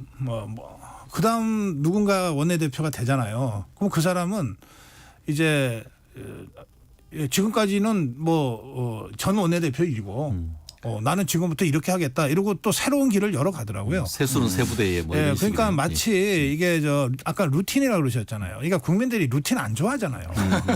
이거 이제 전문용어로는 짜고친다 이렇게도 표현하잖아요. 아니 그런 뻔한 정치를 계속 국민들한테 계속 보여줄 겁니까? 아니 저는 이제 사회자 진행자님의 의견도 좀 어느 정도는 일리가 있다고 생각을 하는데 뽑은 지 얼마 됐다고. 이게 그러니까 뭔가 좀 자기 뜻을 펼쳐보고 뭐 그게 아니라 뽑은 지 한 달여밖에 안 됐는데 이게 사퇴하면은 맞는가 그 생각도 들고. 아니, 또 저는 하나는 사퇴하라는 게 아니고 좀 너무 국민한테 빤한 정치를 보여주지 않았으면 좋겠다. 이런 취지의 저 주제 넘은 그리고 또 참견이었습니다. 하나는 뭐냐면은 앞으로 그렇게 하면은 계속 사퇴할 일이 많을 거예요. 제가 보기에는. 그렇기 때문에 제가 말씀드렸듯이 1라운드만 있는 게 아닙니다. 복싱은 뭐 세계 챔피언 WBC는 15라운드까지 있었던 것인데 지금 20대 국회 초기 아닙니까? 그렇다고 하면은 원구성이 1라운드라고 한다고 하면 이어가지고 이제 정기국회가 시작되고 국정감사 이런 부분에 앞으로의 어떤 그 정치 일정이 많기 때문에 처음에 시작하자마자 어떻게 보면 TKO 당했다고 해서 당신 아웃. 저는 개인적으로 이건 아닌 것 같습니다. 그래요. 알겠습니다. 예. 이 두 분 패널의 의견을 제가 1대2로 싸우는 느낌이야. 존중하겠습니다. 예.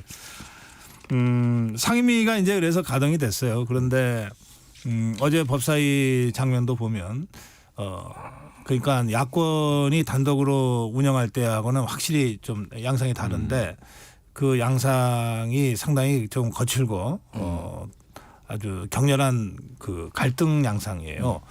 앞으로의 22대 국회를 이제 그 예상케 하는 그런 장면인데 어떻게 보셨나요? 일단 뭐 파행은 어느 정도 예상이 됐어요. 왜냐하면 민주당이 지금 방송 3법하고 최상병 특검 같은 경우에는 시한을 정해놓고 해야 되는 건데 국민의힘이 들어와서 지금 지연 전략을 쓸 게 뻔해 보이니 예를 들면 어제 이제 법사위에 올라왔던 방송 3법하고 이제 방통위원이 지금은 현재 2인으로 비정상적으로 되는데 이거를 4인 이상 있어야지만 의결할 수 있게 하는 이제 방통위법 개정안 뭐 이런 거는 빨리 처리를 해야 된다는 거죠. 왜냐하면 이제 8월에 뭐 박문진 이사, MBC 이제 대표와 이제 이사와 선임된 뭐 이런 문제들이 있으니까. 근데 제가 좀 주목했던 거는 유치해서 못 보겠다. 파행을 할 수는 있는데 어제 제가 좀 읽어드릴게요. 짧게 시간이 되나? 예, 짧게. 그러니까 유상범 의원이 간사 뽑아야 된다라고 하면서 그러니까 정청래 위원장이 근데 성함이 어떻게 되냐고 말해요. 그러니까 갑자기 유상범 의원이 위원장 성함은 어떻게 됐냐 정청래 의원한테. 그러니까 서로 잘 모르는 사이인가? 아니. 그러니까 저는 정청래 위원장입니다. 그러니까 저는 유상범 의원입니다. 이러고 와 이게 뭐 하는 짓인가? 솔직히 좀 너무 유치하더라. 그리고 뭐 공부는 제가 더 많이 했습니다. 아닌가. 뭐 이게 그러니까 좀 품격 있게 싸웠으면 좋겠어요. 예. 공부를 하고 오세요 하니까 예. 공부는 제가 좀 더 잘한 것 같습니다라고 맞받아쳤었죠. 근데 저는 어제 이걸 보면서 법사위가 아니고 무법사위가 되었다 이렇게 그 표현을 하고 싶었는데요. 예. 우리가 그 여야 간의 예. 견제와 균형은 있어야 되지만 여기서 잠깐 잘라 가겠습니다. 알겠습니다. 예, 잠시 후에 다시 뵙겠습니다. 잠시 후 8시 반부터 일부 지역국에서는 해당 지역 방송을 보내드립니다.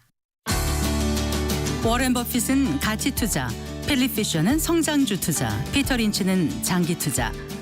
방법은 달라도 목표는 하나. 성기영의 경제쇼가 성공의 길로 안내합니다. 깊이 있게, 명쾌하게, 지금 이 시대 경제에 관한 모든 것을 알려드립니다. 평일 오후 4시 5분 성기영의 경제쇼와 함께하십시오.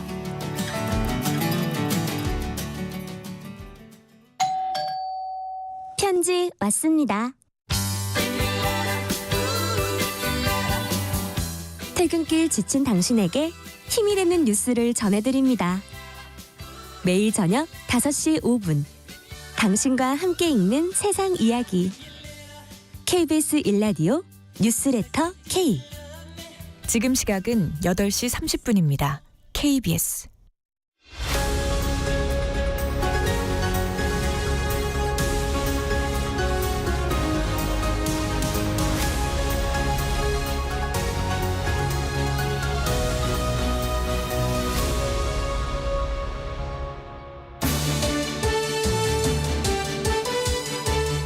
네, 수요일에 본격 토론 계속 이어가겠습니다.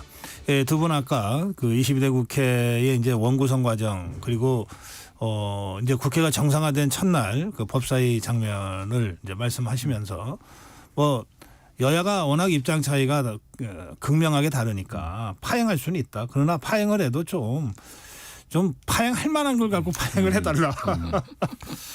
예, 아까 우리 최진영 변호사 말씀 중이었습니다. 제가 한 줄 요약하면은 견제는 시작되었지만 균형은 요원하다. 이렇게 지금 평가를 하고 싶은데요. 네. 여야 간의 견제와 균형을 하면서 어떻게 보면 좌우 양날개로 대한민국이 가는 거지만 현재 이제 그 정치 지형이 특히 여의도가 워낙 지금 민주당의 그 쉽게 말하면 쪽수가 많다 보니까 그 다수결이라는 것으로 무기로 밀어붙이면은 국민의힘은 할 수 있는 게 사실 별로 없는 것 아니겠습니까?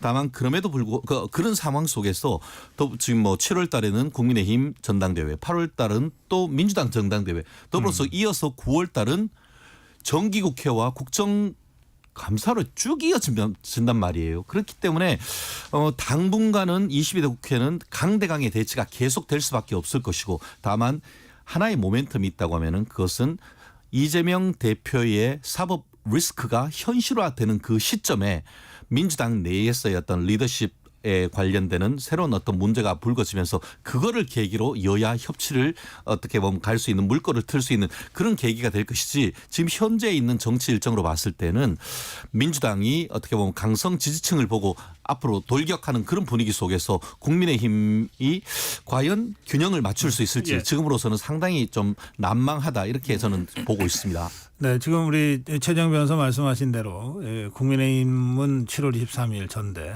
그리고 더불어민주당은 8월 전대를 앞두고 있습니다. 두 당의 전대 상황을 이제 두 분과 함께 좀 집중적으로 짚어보고 싶은데요. 우선 국민의힘부터요.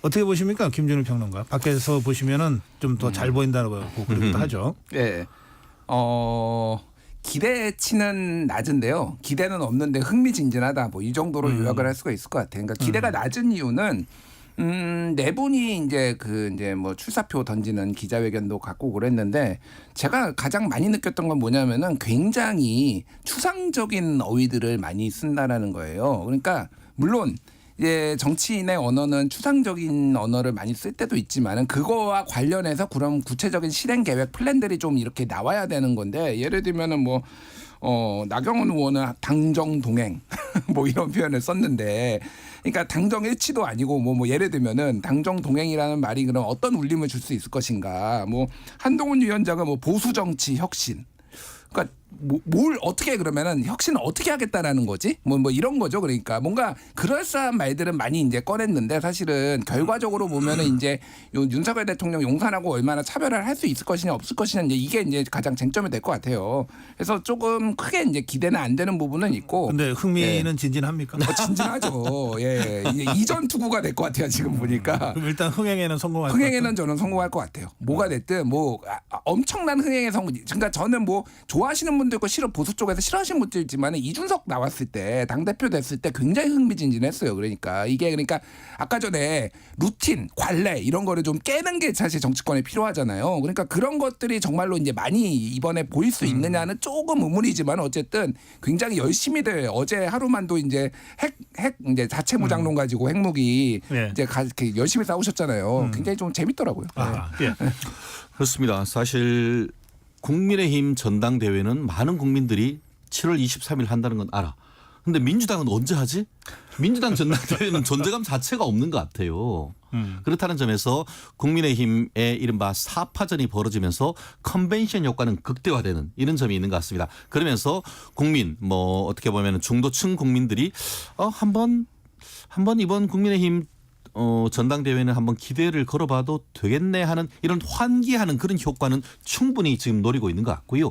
다만 그런 것이 당내 경쟁이 아까 얘기하신 것처럼 건전한 경쟁을 넘어서 이전 투구로 가버리면 그때는 기대가 실망으로 바뀌는 것 아니겠습니까? 그렇기 때문에 이 사룡 원희룡 무슨 하는 어쨌든 사룡 간의 어떤 그 추상적인 말싸움뿐만 아니고 아까 얘기하신 것처럼 구체적인 어떤 의안에 대한 논의 이런 것이 필요한 것 같은데 좀 전에 김준일 평론가님 의견과는 좀 약간 다른 게 아까는 추상적인 말만 있고 구체적인 얘기는 없다고 했지만 구체적인 얘기가 지금 핵 확장론이라든가 핵 무장론 이런 부분으로 구체적으로 나오고 있고 지금 한동훈 전 비대위원장 같은 경우에는 정치개혁 한마디로 이제 국회의원의 어떤 특권 내려놓기 이런 부분에 어젠다가 계속 나오고 있단 말이에요. 그렇기 때문에 이제 시작하는 시점에서는 총론이 나왔던 것이고 앞으로 한 달 동안 구체적인 강론을 두고 당정 관계에 대해서 어떻게 나아갈 것인지 지금 그 북한의 핵 무장과 관련해서 남한도 핵 무장을 어떻게 할 것인지 이런 부분에 대한 구체적인 어젠다가 나오면서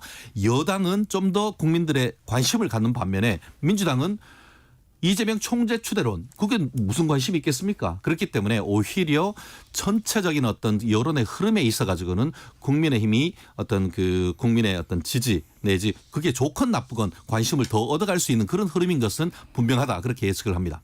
이거는 제가 조금만 이제 반론을 드리면은 핵무장론이 지금 공허한 이유가 왜 공허하냐면요. 이게 당대표 선거의 아젠다가 될 만한 문제인가. 그러니까 이게 저는 뭐 핵무장에 대해서는 진지하게 논의를 해볼 수도 있다라고 봐요. 근데 이게 대통령 대선도 아니고 당대표들이 나와가지고 그러니까 핵무장을 어떻게 합니까? 그러니까 핵무장을 하려면은 지금 사용 후 핵연료 재처리를 지금 풀어야 돼요. 우리나라는 이제 우라늄 20% 이하만 할 수 있는데 일본은 할 수 있을까? 어저께 한동훈 위원장이 이제 일본처럼 가야 된다는 얘기거든요.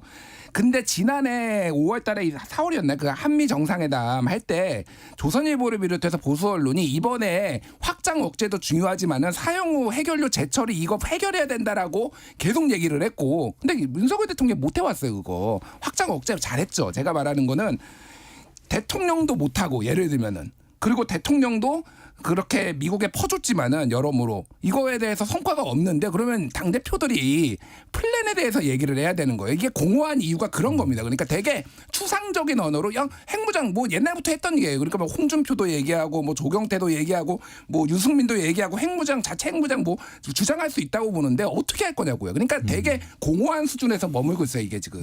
근데 공허하지 않습니다. 왜 이 얘기가 나왔냐면은 다가오는 11월 미국 대선 때문에 얘기가 나오는 건 아니겠습니까? 지금 바이든이 재선을 하느냐 아니면 트럼프가 권토 중례를 하느냐를 놓고 싸우는 과정에서 바이든 같은 경우에는 한미 동행 강화, 확장된 핵 억제를 통한 핵 우산 제공으로서 지금 우리 그 핵 전략을 가지고 가는 반면에 트럼프 같은 경우에는 트럼프 책사라고 할 수 있는 사람들이 트럼프가 되면은 어떻게 보면은 그 미국 경제를 위해서 어떤 세계 경찰로서의 역할은 줄이고 경제적 측면에서 이 그 안보를 바라보면서 주한미군 철수 그리고 그에 대한 대책으로서의 어떤 한국의 자체 핵무장 이런 부분이 가능하다는 보고서가 지금 나오고 있단 말이에요. 그런 맥락 속에서 이것을 읽어야 되는 것이지 마치 이것이 어떻게 보면 당 대표 선거 과정에서 보수 지지자들에 대한 호소력을 호소하기 위한 그런 내부 전략이라고 보는 것은 그건 지나친 단견이죠. 말씀드린 것처럼 당 대표를 나아가 이분들 중에 한 분은 언젠가 대통령이 될 수 있는 그런 사람이고 그 과정은 어떻게 보면 대한민국을 넘어서 미국과의 관계 이런 부분도 생각할 수 있는 부분이기 때문에 이분들의 생각이 전혀 공허하다고 생각하지 않습니다. 특히 다가오는 11월 대선 미국 대선과 관련해서는 이 부분은 미리미리 이게 보수 세력을 위한 어젠다뿐만 아니고 대한민국 존립에 위한 어젠다이기 때문에 매우 중요한 어젠다라고 저는 말씀드리고 싶습니다. 그리고요.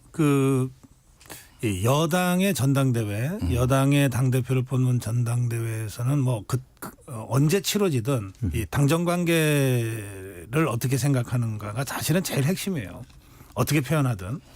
이 문제에 대해서는 두 분 어떤 생각이신지요? 최진영 변호사. 참 쉽지 않은 말씀인 것 같은데요. 사실 지난 총선 과정에서 계속 나왔던 얘기가 당정 관계의 재정립 이런 부분이 있었던 것이고 총선에서 국민의힘이 패배했던 것도 그 부분이 적지 않았다라고 평가를 하고 있지 않습니까? 그렇기 때문에 물론 당정 관계는 손에 손잡고 가야 되는 것이 확실하고 윤석열 정부가 성공을 해야 재차 어떻게 보면 자유우파 정부의 정권 재창출이 가능한 것은 맞습니다. 그런데 TK나 PK 지역 같은 경우에는 어쨌든 우리 윤석열 지켜야 된다. 그 정서가 강하지만 이 서울 경기 수도권 같은 경우에는 수평적 당정 관계를 통해 가지고 할 말을 하는 이런 모습을 보여주기를 지금 많은 중도층 국민들은 보여주고 있습니다. 그렇다 보니까 한동훈 전 비대위원장과 다른 후보들 사이가 약간 다른 것 같은데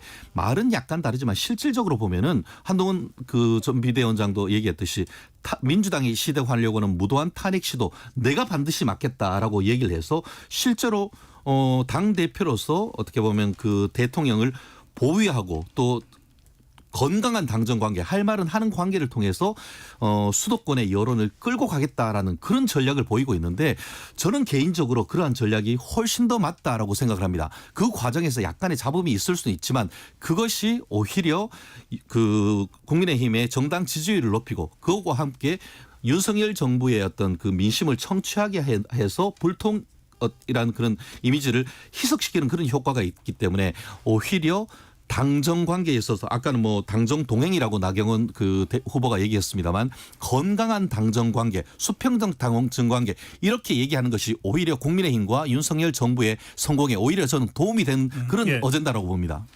그러니까 저는 최근에 그 논쟁을 보면서 정말 미스테리하다라는 거를 조금 많이 느꼈어요. 그러니까 방금 한동훈 이제 후보가 그 얘기했잖아요. 대통령 탄핵을 막겠다. 그러니까 최근에 이제 언론 인터뷰를 했잖아요. 그러니까 제가 진짜 궁금해요. 한동훈 위원장한테도 좀 여쭤보고 싶고 제가 좋아하는 최진영 변호사님한테도 여쭤보고 싶은데 돌려가기입니까? 아니 그게 아니라 진짜로 궁금해요.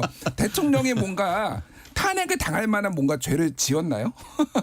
그러니까 그냥 제가 좀만 더 말씀하고 나중에 말씀하세요. 그러니까 이게 마치 최상병 특검을 하면은 탄핵이 될 거라는 거를 오히려 전제 조건으로 깔고 지금 모든 후보들이 지금 다 얘기를 하고 있는 거예요. 이를테면은 한동훈 공격할 때도 대통령 탄핵시키자는 거냐 이런 얘기를 상대 후보들이 한단 말이에요. 정말로 그렇게 심각한 문제가 있나? 여기에 지금 이런 게 의문이 들고 어제 이제 대통령실 반응 나왔잖아요. 이거는 반윤이 아니라 전륜이다. 이틀 전에 정진석 비대위원장 아니죠. 이제 비서실장께서 함구령 내렸어요. 그러니까 윤심 논란 불거질 것 같으니까 대통령실 아무도 이거 얘기하지 말아라고 하는 거 이틀 지나가지고 바로 입장이 나왔어요. 그러니까 이게 무슨 코미디 같은 얘기입니까? 그러니까 이건 약간 이제 속담으로 재벌을 개 못 준다 약간 이런 느낌이 들어요. 그러니까 안 하려면은 확실히 안 해야죠. 그러니까 왜 본인들이 이런 식으로 이제 윤심 논란이 불거질 오해가 생길 만하게 이런 식으로 하는 게 이게 전체적으로 판이 다 약간 코미디 같이 좀 납득이 안 되는 부분들이 너무 많은 거예요. 그러니까 제가 보기에는 저는 민주당이 정말 납득이 안 돼요. 사실 민주당의 마음은 콩밭에 있죠. 최상병 특검, 최상병 가족과 그 실체적 진실을 밝히는데 민주당이 관심이 있습니까? 진짜 그런데 관심이 있고 위로하는 데 관심이 있다고 하면은 최상병 연결식에 대표 아니고 원내 대표라도 한 명 갔었어야죠. 그런데 당 대표는커녕 원내 대표단 한 명도 안 가고 오영환 의원입니까? 이번엔 불출마 선언해서 다시 본인이 하는 소방서로 돌아가겠다 했던 그분만 이 최상병 연결식에 갔었단 말이에요. 그래놓고 지금 와가지고 최상병의 진실을 밝힌다라고 하는 것은 그 뒤에는 뭡니까? 말은 최상병 특검하지만 실질적으로는 그것을 통해서 어떤 식으로든 해서 어떻게 보면 윤석열 대통령에 대한 어떤 탄핵을 이끌어가기 위한 밑자락 깔기 아니겠습니까? 그것은 지나가는 초등학생한테 물어봐도 아는 것 아니겠습니까? 그래놓고 거꾸로 그거를 막겠다고 하는 사람에 대해서 진짜 탄핵할 만큼 잘못을 했나 이런 식의 어떤 어떻게 보면 에드벌룬 띄우기 하는 것은 사건의 실체적 진실을 의도적으로 가리려고 하는 의도밖에 안 된다고 봅니다. 아니 이거는 약간 짧게 반론을 하자면은 탄핵을 하려면은 국회에서 3분의 2가 통과를 해야 되는데 어차피 국민의힘의 108석이 똘똘 뭉치면 안 돼요.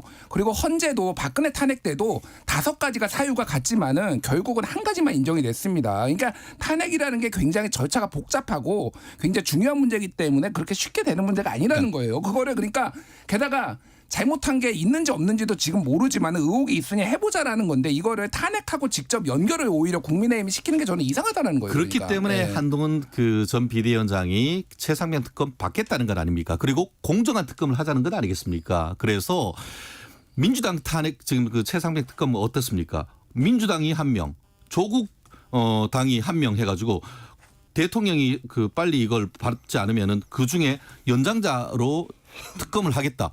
그런 지금 탄핵 그런 게 어디 있습니까? 자기들이 고발을 하고 자기들이 고소하고 그리고 자기들이 심판까지 다 하겠다는 그런 것은 누구도 자기 사건의 심판관이 될 수 없다는 자연법 원리에 반하는 겁니다. 한마디로 위헌인 겁니다. 그런 부분에 대해서 문제를 제기를 하니까 그럼 계속 반대를 위한 반대를 할 수는 없고 대안으로서 제기를 하니까 진짜 탄핵할 만큼 잘못한 게 있었냐 이런 식으로 얘기하는 것은 그거는 상식에 어긋나는 주장인 거죠. 자.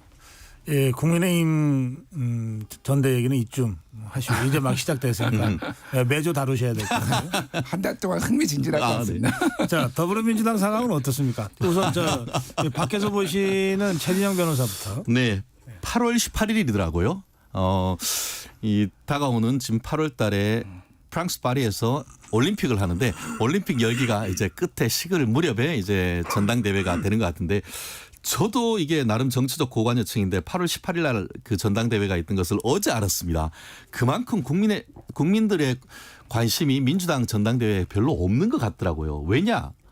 결국 여러 명이 나와서 열심히 싸워가지고 무슨 마라톤 하는 그런 것도 아니고 한 사람이 나와서 이른바 이재명 총재 추대식 대관식을 만드는데 누가 관심이 있겠습니까? 이재명이 나폴레옹입니까?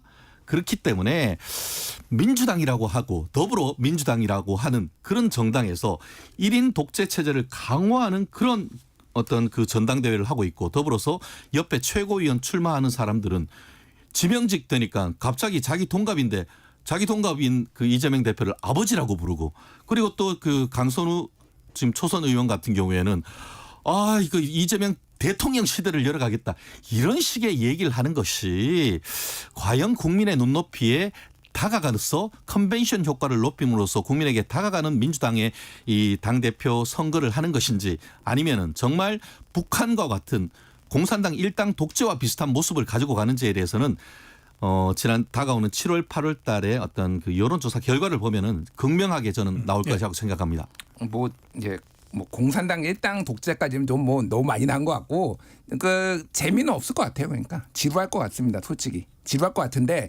그러니까 어제 이제 처음 이름이 나왔는데 조금 재미가 어차피 이제 이재명 대표가 연임할 가능성은 거의 99.99%라고 보면 되는데 누가 대항마로 나오느냐가 조금 흥미를 가질 부분도 있어 보이더라고요. 어제 전재수 의원 얘기가 처음으로 이제 얘기가 나오기 시작했어요. 전재수 의원이 고민하고 있다 이런 얘기들이 그래서 의외로 재밌을 수도 있겠다. 그러니까 부산에서 3선한 사람이 민주당에서는 예전에 조경태 의원이 민주당 계열에서 한 다음에 국민의힘으로 이제 보수 정당으로 넘어갔고 거의 이제 유일하게 남아 있거든요. 그 앞뒤로도 없고 그러니까 어떤 입지라든지 이런 거를 봤을 때 한번 굉장히 재밌는 또 예전에 이제 청와대 부속실장 제2부속실장도 하고 약간 친문 성격도 강하기 때문에 상당히 그런 부분은 흥미가 있을 수 있을 것 같고 재미는 없어요. 그리고 뭐 저는 비판 받을 소지도 많이 있다라고 봐요. 근데 이제 뭐 나폴레옹 뭐 공산당 독재 뭐 이거는 너무 나간 거고.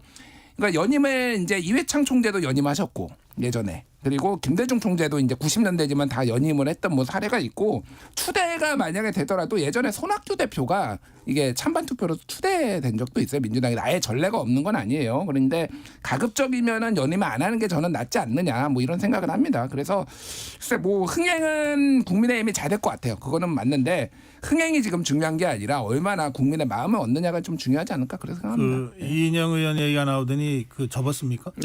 아니 이인영 의원 얘기는 나온 거는 제가 언론 보도로 보고 제가 직접 물어보지는 못했는데 저는 안 나올 것 같아요. 이인영 의원은. 저 개인적인 이건 판단이고요. 전재수 의원은 나올 것 같습니까? 전재수 의원은 그리고 매치가 더 좋아요. 제가 보기에는. 이인영 의원은 어쨌든 이인영 의원이 이재명 대표보다 나이는 뭐 몇 살, 2살인가 뭐 적지만은 그 동년배예요. 그러니까. 그리고 조금 약간 지루한 느낌이 있으면 죄송하지만 이인영 의원이 좀 지루하셔가지고 전재수 의원은 조금 더 그런 여러 가지 상징적인 면이 오히려 매치업도 그리고 전재수 의원이 머리가 하얘서 그러지 굉장히 젊어요. 71년생이에요. 71년이에요. 71년. 그래요? 네. 헐. 그래서 어쨌든 70년대생 그러니까 한동훈 73년처럼 약간 그런 느낌이 있어요. 재미없는 건 인정한다. 노잼이라고 하죠.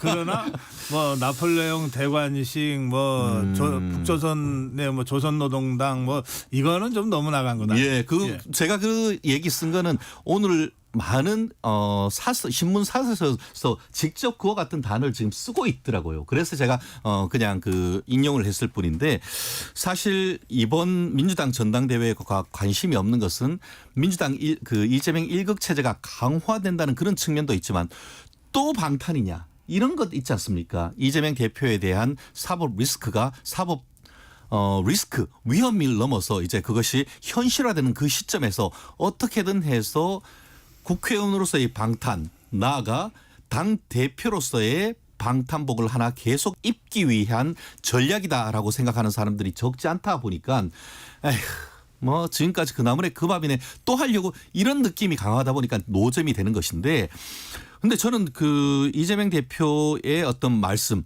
지난번에 3월 달에 뭐라고 했습니까? 공천 끝나고 나서 야 이거 당대표 3D 직업 중에 3D 직업이어서 누가 시켜준다고 해도 절대 안 한다라고 얘기를 했었는데 그러면은 입장을 바꾼 이유에 대해서 직접 설명해야 될 것 아니겠습니까? 그런데 어제는 뭐라고 했어요? 뭐 내가 안 나올 것 같으면은 사퇴하지도 않았지? 이런 식으로 알쏭달쏭하는 그런 말씀을 하면서 책임 있는 정치인이라고 하면은 정말 정면 돌파하면서 그 이유를 국민에게 밝히고 뭐 아싸리하게 저 무도한 이 윤석열 정부와 또 검찰 정권의 어떤 폭압에 맞서기 위한 방탄복 한번 입도록 허락해 주십시오. 이 정도라도 얘기하면은 제가 인정하겠습니다. 네.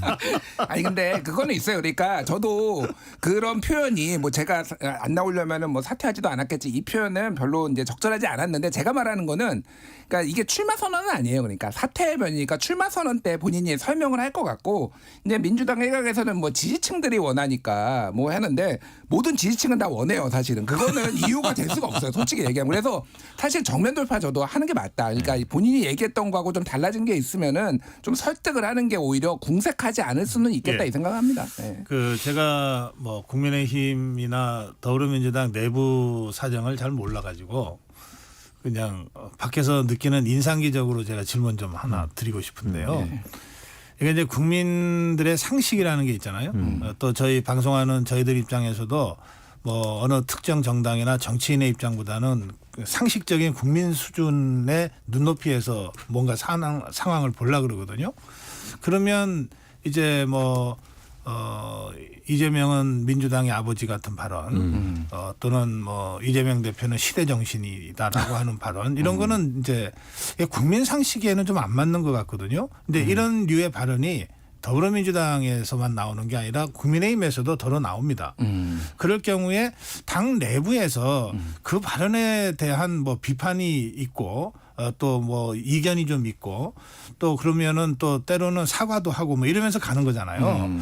근데 그런 점에서 그 더불어민주당 최근에 그 이른바 일극 체제 얘기가 나오면서 좀 그런 그 국민 감수성이라 그럴까? 이런 부분에 조금 그 적신호가 있는 것 아니냐 이런 그 지적들을 뭐 좀 하시더라고요. 그 점에 김준일 평론가 어떻게 생각하십니까? 그러니까 이게 소위 말해서 이제 당원권이 강화가 되고 당원이 이제 전 세계에 유례가 없어요. 그러니까 민주당 지금 정확하게 몇 명인지 모르겠는데 350만 명 뭐 얘기가 나오고 있고 국민의힘도 뭐 250만 뭐 300만 이 정도 얘기가 나오고 있는데 지금 민주주의 국가에서는 당원들이 숫자가 엄청 줄어듭니다. 그래가지고 영국 노동당 이런데 뭐 50만 명, 40만 명 이래요. 그렇죠. 예. 그러니까 이게 그러니까 대중정당으로서 이제 뭐 본인들의 세력을 확장하는 것도 있는데, 그러니까 정치적 효능감을 주기 위해서 여러 가지 좀 무리수들이 좀 남봐야 되는 것 같아요. 그러니까 팬덤 정치에 기반을 해서 그래서 이거는 여야 가리지 않고 한국 정치에 좀 위험한 신호다. 저는 개인적으로 그렇게 봅니다. 그리고 예를 들면은 이재명, 그러니까 천준호 의원이 또 비판도 했어요. 이재명은 아버지 이게 이제 이재명도 불편해하고 어떻게 보일지를 좀 봐야 된다 이런 얘기를 했는데 그 의견에 동의를 하고 제가 이제 생각하는 거는 사실 이재명 대표가 시킨 건 아니잖아요. 그러니까 뭐 차은호보다 잘생겼네를 이재명이 시킨 것도 아니고 뭐 이재명이 아버지. 근데 이거는 강성 지지층한테 호소하는 전략이거든요. 그러니까 사실은 지금의 어떤 공천이나 이런 권한도 당대표의 권한도 있지만 지지층에 사실 좌우한다라는 이런 정도가 있으니까 이거는 어떤 당 내부에서의 어떤 제도적인 보완이 좀 필요하지 않나 저는 그 생각도 좀 많이 합니다. 예. 그렇군요. 제도적 보완을 더 못하는 방향으로 가고 있지 않습니까? 오히려 이제는 국회의장까지 민주당 당원들이 뽑는다는 그런 식의 어떤 당헌 당규 개정을 하고 있다라는 점에서 참 안타까운데요. 아까 지금 김준일 평론가께서 뭐라고 했습니까? 당 대표가 연임하거나 추대되는 케이스가 있었다라고 하면서 이회창 총재, 김대중 총재 그 말씀은 이재명 총재 등극한다는 말씀이잖아요. 그렇기 때문에 국민들은 불편한 거죠. 거기다가 아까 얘기한 것처럼 뭐 5대명을 넘어서 당대명, 당연히 대표는 이재명이다. 그리고 또 뭐 이재명 대표와 대한민국을 구하겠습니다. 사성 장군의 일성 이런 걸 보면서 진행자께서 말씀하신 것처럼 과연 민주당이 그것도 더불어민주당인데 이재명과 더불어민주당입니까? 그렇다는 점에서 민주당 내의 어떤 비판적인 목소리가 점점 사라지는 모습이 대한민국의 민주주의의 후퇴를 보여준다라고 하는 그런 점에서 좀 안타깝다는 거죠. 더불어민주당만 갖고 제가 말씀드린 건 아니고요. 이를테면은 어대명이 있듯이 어대한도 있었거든요. 뭐 이제 어대한이 있냐 없냐 갖고 저 또 논쟁입니다. 그래서 저는 이거는 여야 정치권 전체가 일종의 팬덤 정치의 위험성을 지나치게 좀 간과하고 있거나 또는 지나치게 일극화되는 것에 대한 문제의식이 없거나 그런 걱정들을 국민들이 하고 있다는 말씀을 제가 두 분께 좀 드리고 싶어서요. 짧게 마무리 한 말씀씩 듣겠습니다. 그렇습니다. 이제 시작됐습니다. 여름에 짜증나는 장마철인데 오히려 그 정치계가 국민들의 마음을 시원하게 적셔주는 그런 정치 해줬으면 하는 바람입니다. 네, 뭐 전당대회는 전당대회고요. 일단 여야가 이제 국회로 들어왔으니까 뭐 최상병 특권 가지고 싸울 수도 있고 그러는데 예를 들면은 지금 해야 되는 법안들이 많거든요. 국민연금 얘기도 쏙 들어갔어요. 시작을 다시 해야 될 거 아닙니까? 그 지금 민생 법안들 좀 그 싸우는 거와 별도로 좀 같이 처리를 했으면 좋겠다 이런 말씀드리겠습니다.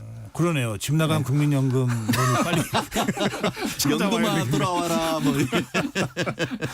네, 수요일 아침에 보내드린 본격 토론이었습니다. 최재형 변호사, 김준일 평론가 고생하셨습니다. 고맙습니다. 고맙습니다. 네, 2월 26일 수요일 전격 시사 오늘 여기서 여러분께 인사드리겠습니다. 고성국이었습니다. 내일 아침 7시 20분 여러분 다시 뵙겠습니다. 고맙습니다.